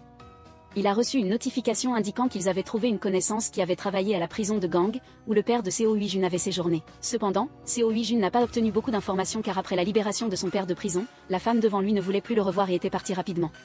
Le peu d'informations qu'elle connaissait se limitait au fait qu'elle ne l'avait jamais revu après sa sortie de prison. Pendant ce temps, dans un sous-sol de la maison de retraite, le père de Seo Hui-jun était censé être amnésique, mais il était fort possible qu'il ne fasse que semblant pour pouvoir revoir son fils. Le lendemain, Han Jeong-ju s'était levé tôt et préparait beaucoup de plats dans la cuisine. Le père de Han Jeong-ju était curieux, « Pourquoi cuisines-tu si tôt aujourd'hui ?» Elle lui a dit que c'était l'anniversaire de Seo Hui-jun, c'est pourquoi il cuisinait depuis le matin. À chaque anniversaire, lorsqu'il était présenté aux petits-enfants, chacun disait que ça sentait comme des excréments, alors il le laissait et ne mangeait plus. Le père a dit qu'il valait mieux ne pas apporter ça à Hui-jun, à moins que vous ne vouliez être rejeté par lui. Contrairement à la soupe d'algues maison, la soupe d'algues chez Hui-jun semblait bien meilleure lorsqu'elle était préparée par l'infirmière en chef Baekami. Comme c'était l'anniversaire du Hui-jun, l'infirmière a demandé la permission de quitter leur repas pour ne pas déranger Jeong-ju et Hui-jun de profiter de l'anniversaire ensemble. Alors, après avoir dit au revoir à l'infirmière en chef Baekami, Jeong-ju a dit qu'elle n'avait pas besoin de se donner tant de mal pour organiser son anniversaire. L'infirmière en chef Baekami voulait juste que Hui-jun continue d'être heureux et ne laisse pas le passé de son père l'affecter. C'était tout ce qui la rassurerait. Comme c'était le premier anniversaire qu'ils passaient ensemble, Jeong-ju a décidé de faire un long voyage avec son petit ami et a appelé Kyung-hw. Elle s'est vantée qu'ils fêtaient cet anniversaire ensemble. Kyung-hw était vraiment jaloux à ce moment-là. Il souhaitait pouvoir sortir avec Dion-hw un peu. Après avoir profité de l'anniversaire à la montagne enneigée, Jeong-ju a pris la main du Hui-jun et a exprimé « J'ai l'impression que ton anniversaire est aussi le mien, ce temps précieux que nous vivons. Je veux profiter pleinement du bonheur, et j'espère aussi que Hui-jun vivra très heureux à l'avenir. » Soudain, après être allée aux toilettes, elle n'a pas vu Hui-jun. Il a dit à Jeong-ju de regarder par la fenêtre et elle n'a vu qu'une inscription très romantique « Je t'aime ». Cela a rendu les autres envieux du bonheur des deux. Les célibataires comme moi et les téléspectateurs n'aiment pas ça. C'est ainsi que les deux ont passé leurs vacances d'anniversaire ensemble, l'air très heureux. Pendant ce temps, chez Jeong-ju, Won-ju était assise avec Kyung-hwa en train de nettoyer la maison. Elle a dit que leur mère allait bientôt rentrer et qu'elle devait nettoyer à fond, sinon elle tomberait malade. Elle a vu Kyung-hwa l'aider et rendre visite à sa mère. Duyen-hw était infiniment reconnaissante, mais Kyung-hwa a dit que ce n'était rien, sans Madame Wang Ok. Probablement que les deux sœurs Kyung-hwa et Kyung-hw seraient mortes de faim il y a longtemps. Pour Kyung-hwa, la mère de Won-du était donc comme sa propre mère. Elle a profité de l'occasion pour dire à Won-du que si elle ne voulait plus inquiéter sa mère, elle devait rapidement trouver un petit ami. Selon les paroles de Madame Wang Ok à Kyung-hwa, il suffisait de trouver quelqu'un dans la même situation que Duyen-hw. En plus, juste être honnête, mais Wenjui n'aimait pas ça et continuait à l'éviter. Elle a dit que tant que le chiffre d'affaires de l'auberge montait en flèche, sa mère serait contente. La nouvelle que Wenjui était allée à un rendez-vous à l'aveugle est également parvenue rapidement aux oreilles de Xian Hussé. Apprenant qu'elle allait avoir un rendez-vous arrangé avec le propriétaire de la station-service à l'intersection de Beauchin, il n'a pas pu supporter ça et est parti pendant que Song-Hung et sa sœur discutaient encore. Contrairement à l'amour insatisfaisant de Xian Hussé, Hui-jun et Jeom-ju étaient plus heureux que jamais. Quand Hui-jun est rentré chez lui, il a immédiatement eu la surprise que Jeom-ju lui avait préparée à l'avance, une vidéo d'anniversaire pour Hui-jun. Puis Jeom-ju a apporté le gâteau qu'elle avait préparé, souhaitant à Hui-jun un joyeux et bon anniversaire. Hui-jun voulait juste que leur amour reste ainsi, sans aucun obstacle, et ce qui devait arriver arriva. Hui-jun se sentait heureux de dormir aux côtés de la personne qu'il aimait comme ça. Soudain, il s'est mis à pleuvoir dehors et l'image de l'infirmière en chef Baek Ami est réapparue devant lui avec son père. Il s'est avéré que Hui-jun ne faisait qu'un cauchemar. Jeom-ju était toujours à côté de lui. Tôt le lendemain matin, alors que Dion-hw venait de quitter la maison, elle a rencontré son jeune frère Xian Hussé assis au milieu de la porte. Il était là à cause de son rendez-vous arrangé avec le fils du propriétaire de la station-service. Dion-hw a dit que ce n'était pas son affaire, mais à cause de l'alcool, son jeune frère voulait que Dion-hw ne le rencontre plus. La voiture s'est arrêtée si brusquement qu'il s'est évanoui juste devant la porte. Xianghua était également présente et n'a pas laissé Dion-hw toucher son jeune frère. Puis elle a appelé Song-hung pour qu'il le ramène. Les deux sont ensuite allés au bord de la rivière pour parler franchement de son jeune frère Xian Hussé. Il s'est avéré qu'elle savait déjà que son jeune frère aimait Dion-hw, sa meilleure amie, l'autre soir. Elle a reproché à Dion-hw de ne pas lui avoir dit, mais au lieu de cela, elle est allée à un rendez-vous arrangé avec le fils du propriétaire de la station-service. Xianghua a demandé, « Tu aimes ce garçon, n'est-ce pas ?» Je voulais bien laisser tomber aussi parce que c'est la seule façon de ne pas perdre une amie proche comme cette famille. Elle a ordonné à Dion-hw de rester loin d'elle, sinon elle sauterait dans le lac. C'est à ce moment-là que Dion-hw a paniqué et a dit qu'elle ferait ce qu'il disait pour que Wenjui ne menace plus de se suicider. Finalement, elle était la seule à toujours souffrir sans que personne ne la comprenne. Pendant ce temps, Jeom-ju venait de se réveiller, ne trouvant qu'un mot disant qu'Hui-jun avait une affaire urgente et devait partir, et il ne répondait pas au téléphone. Cela a inquiété Jeom-ju, elle avait remarqué l'état de fatigue d'Hui-jun ces derniers jours, mais elle ne savait pas pourquoi il était fatigué. Pendant ce temps, Hui-jun avait rencontré la mère de l'infirmière décédée à cause de son père, et elle ne voulait pas accepter la petite somme d'argent comme des excuses, parce que cela ne sera jamais assez pour une mère qui n'a qu'un enfant comme ça. Pendant ce temps, l'infirmière en chef Baek Ami d'Hui-jun ne blâme pas son père. Elle a remarqué qu'il semblait sur le point de retrouver la mémoire. Jeom-ju, de son côté, en faisant des courses à l'hôpital, a entendu les murmures des infirmières. Ce n'est qu'alors qu'elle a su qu'Hui-jun avait toujours supporté seul les rumeurs concernant l'incident de cette année-là. Une infirmière avait été assassinée et le père du meurtrier était le père d'Hui-jun. Pas étonnant que Jeom-ju n'ait pas vu Hui-jun depuis le matin. Pendant ce temps, Hui-jun se tenait devant le salon funéraire de l'infirmière Rong Xianmi, plein de regrets. Si je n'existais pas, ces malheurs n'arriveraient à personne. Hui-jun se blâmait, pensant qu'il ne pourrait probablement pas être heureux. Je te l'ai déjà dit. Je serai toujours à tes côtés, exactement comme le jour où tu m'as donné le parapluie. Ce n'est pas ta faute. Alors ne te blâme plus. Après avoir appris qu'Hui-jun avait souffert amèrement depuis qu'il avait quitté Séoul, juste parce que son père avait accidentellement blessé une infirmière de l'hôpital, Jeom-ju s'est précipité pour le trouver et le couvrir d'un parapluie, le ramenant à la maison. Il a commencé à raconter comment, enfant, il avait vécu seul avec sa grand-mère. Les deux ont erré dans la banlieue de Séoul jusqu'à ce qu'ils rencontrent Jeom-ju. La vie sombre d'Hui-jun est devenue plus lumineuse depuis qu'elle est à ses côtés. Mais un jour sombre, son père est apparu en tant qu'alcoolique. Il a commencé à semer le trouble à l'hôpital et le cauchemar a commencé à partir de là. Une infirmière, en essayant de l'arrêter, est décédée accidentellement. Hui-jun ne pouvait que se blâmer, pensant que c'était sa faute. Il était sûr que s'il avait pris une décision plus sage à l'époque, l'infirmière Baek Ami n'aurait probablement pas péri ainsi. Sans compter qu'il n'avait été que légèrement condamné pour son alcoolisme, étant considéré comme non responsable. Hui-jun avait disparu de l'hôpital. Simplement parce qu'Hui-jun ne voulait plus que le malheur arrive à qui que ce soit. Le lendemain, lorsque Madame Wang Ok est sortie de l'hôpital et est rentrée chez elle, les habitants du village D sont tous venus lui rendre visite pour célébrer sa sortie de l'hôpital. Seule la mère de Jibom n'osait pas entrer et se tenait à l'extérieur. Cette fois, Hui-jun et l'infirmière en chef Baek Ami sont également venus lui rendre visite pour s'assurer que Madame Wang Ok n'avait aucun problème après sa sortie de l'hôpital. Voyant l'infirmière en chef Baek Ami toujours présente aux côtés d'Hui-jun de cette manière, Madame Wang Ok a pensé qu'il devait se sentir très en sécurité. L'infirmière en chef Baek Ami était un peu gênée et a demandé la permission de partir la première, disant à Hui-jun de rester ici et de s'amuser avec tout le monde. Le soir, Hui-jun et Jeom-ju se sont assis ensemble pour regarder son album de photos d'enfance.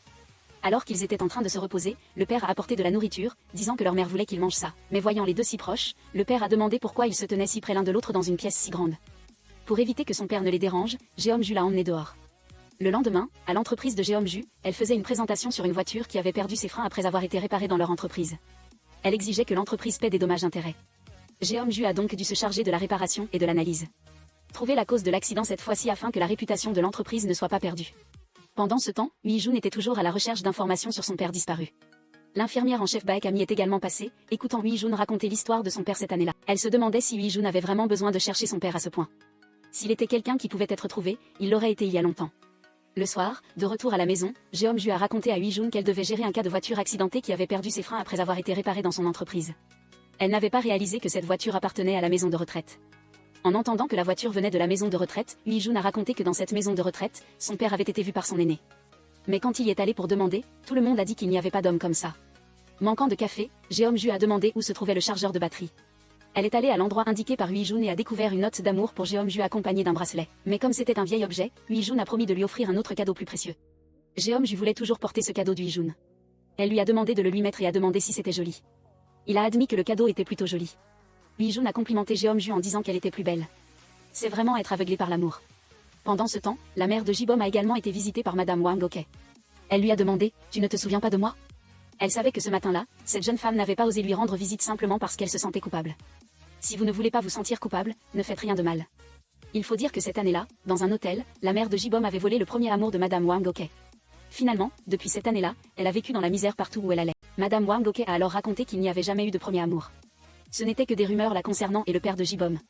Il s'est avéré que sa jeune sœur avait cru à tort qu'elle avait volé le petit ami de quelqu'un d'autre. Madame Wang Ok a dit que si quelqu'un faisait du mal à sa sœur, elle n'avait qu'à le dire, et elle s'en occuperait. La mère de Jibom était émue. Elle a dit à sa sœur de ne plus tomber malade. Pendant ce temps, Dion HW essayait de retenir son ami Wenjui. Elle s'est plainte à Jeom-ju que Wenjui devait être très déçue parce qu'elle était un peu impliquée avec Xion Husé. Elle a vu que sa sœur avait un nouveau collier. C'est vrai, ceux qui ont un petit ami sont différents. Xion Husé a également appelé Dion HW.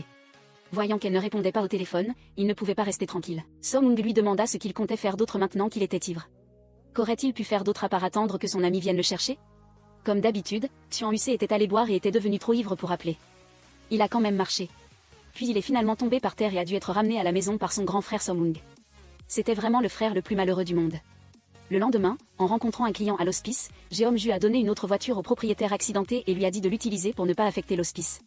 Puis elle en a profité pour aller voir Hui-jun. Voyant Hui-jun rester dehors à regarder les personnes âgées, Jeom-ju a décidé de le laisser profiter seul et est partie la première. Cependant, une fois dans le bus, elle s'est endormie, jusqu'à ce que Hui-jun l'appelle pour lui dire qu'il l'attendait à l'hospice. Apprenant que sa petite amie s'était endormie et était partie en avance, Hui-jun a dit qu'il la rattraperait, puis a vu le directeur et une infirmière en chef Baek Ami parler entre eux. Cela a rendu Hui-jun curieux et il est allé leur demander la raison de la présence de ce directeur ici, car elle avait pris sa retraite auparavant. C'est alors que la directrice est devenue embarrassée, disant qu'elle n'était ici que parce qu'elle avait été sollicitée par des amis.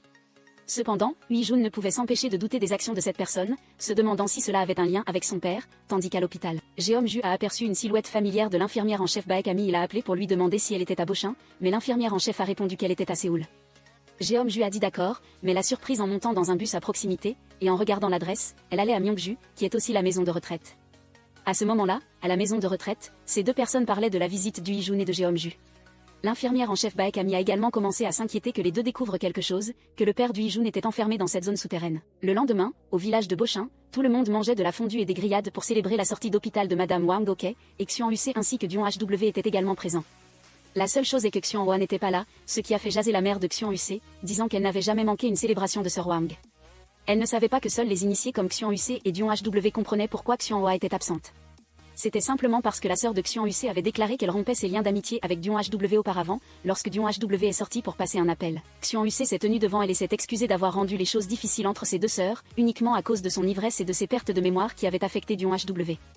Il a admis qu'il n'avait pas le droit de la poursuivre, mais il avait une requête pour Dion HW, c'est que les deux sœurs se réconcilient et redeviennent amies comme avant. Parce que tout était de sa faute, Xion Husé ne voulait pas que la seule amie à qui sa sœur pouvait se confier perde une autre amie. Comme la famille n'avait plus d'autres parents que ce jeune frère, voyant la silhouette de Xion Husé s'éloigner, Dion HW a probablement réfléchi à ses paroles. Quant à Han Jeom-ju, à cause de ce que l'infirmière en chef Baek Ami a dit aujourd'hui, elle a commencé à chercher en ligne les événements dont elle avait parlé auparavant. Mais les choses dont elle avait parlé et les adresses étaient toutes terminées depuis longtemps dans le passé, et plus elle cherchait, plus Han Jeom-ju trouvait des choses suspectes. Quand Han Jeom-ju a voulu envoyer un message à Hui-jun, elle a eu peur de nuire à sa relation avec l'infirmière en chef Baek Ami. Elle a décidé de ne plus en parler, mais Hui-jun n'était pas sans aucun doute à propos de ces choses et de l'infirmière en chef Baek Ami. Le lendemain, lorsque Jeom-ju est retourné à l'hôpital, deux infirmières ont commencé à parler mal de Jeom-ju et de l'infirmière en chef Baek Ami, ce qui a agacé Jeom-ju qui leur a demandé si elles avaient la langue qui leur démangeait pour parler des erreurs du Hui-jun. Elles ne savaient rien des autres et parlaient beaucoup, ce qui a fait honte aux deux infirmières qui se sont enfuies immédiatement. Par coïncidence, cette scène a également été vue par le seigneur du Hui-jun. Il a également raconté à Jeom-ju la situation du Hui-jun à l'époque, ce qui l'a rendue très compatissante envers Hui-jun. Quant à Hui-jun, il était chez lui et a commencé à douter que la directrice de l'hôpital, qui était à la retraite, ait repris le travail. Il a appelé la police et a appris que l'infirmière en chef Baek Ami était la véritable propriétaire de la maison de retraite d'Angdish. Il réalisa que quelqu'un à ses côtés le trompait depuis tout ce temps. Alors, la nuit, il se rendit à la maison de retraite pour parler à l'infirmière en chef Baek Ami. Pourquoi le cachait-elle finalement? Ou peut-être l'infirmière cachait-elle le père du Hee-jun ici? Soudain, le père du Hee-jun apparut et demanda à Hee-jun s'il était venu ici pour se livrer. Il se précipita pour poignarder Hee-jun, voulant le torturer petit à petit et le tuer. Alors qu'il s'apprêtait à se jeter sur Hee-jun pour le tuer, l'infirmière en chef Baek Ami, comme pour se racheter auprès de lui, s'interposa. Il s'avéra que depuis le début, la véritable identité de l'infirmière en chef était la mère du Hee-jun. Elle était restée à ses côtés tout ce temps, maîtrisant son père pour protéger son fils. Après avoir emmené sa mère à l'hôpital, Hee-jun a appris grâce aux caméras de la police que son père le suivait de loin.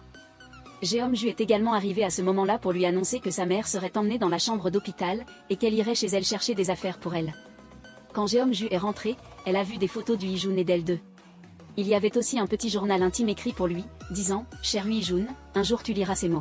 En cette année-là, lorsque le père du Hee-jun ne voulait pas que sa mère garde le fœtus, elle ne voulut pas abandonner cet enfant et le mit secrètement au monde, le confiant à d'autres pour qu'il l'élève. Dès lors, en grandissant, elle ne put que suivre Hee-jun de loin, le protégeant silencieusement. Après avoir lu tout le journal de sa mère, Hee-jun a dit devant sa mère qu'il ne pouvait faire que cela et que tout était de sa faute.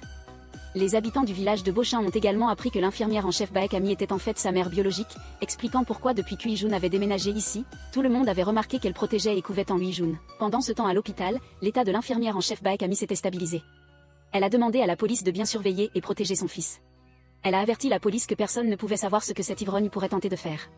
Jeom-ju est également venu rendre visite à la mère du Hee-jun. Comme il était fatigué et avait besoin de se reposer, elle le remplacerait pour prendre soin de la mère du Hee-jun. Sa mère a demandé à Jeom-ju si elle pouvait rester aux côtés de son fils pour une raison quelconque, mais elle craignait aussi que son fils ne repousse Jeom-ju loin pour une raison quelconque. En allant travailler, elle avait constamment pensé à cela, et elle avait même envoyé des photos d'elle-même à Hee-jun pour l'encourager. Mais Hee-jun ne voulait rien dire du tout. Le soir, alors qu'il rentrait chez lui, Jeom-ju avait l'impression d'être suivi. Quand il n'a pas fait attention, elle s'est précipitée et lui a donné une raclée. Alors qu'elle était sur le point de se battre avec lui, Hee-jun est apparu. Il s'est avéré que ce garçon était Xian-Use, et par malchance, il a soudainement reçu un coup de poing qui faisait un peu mal.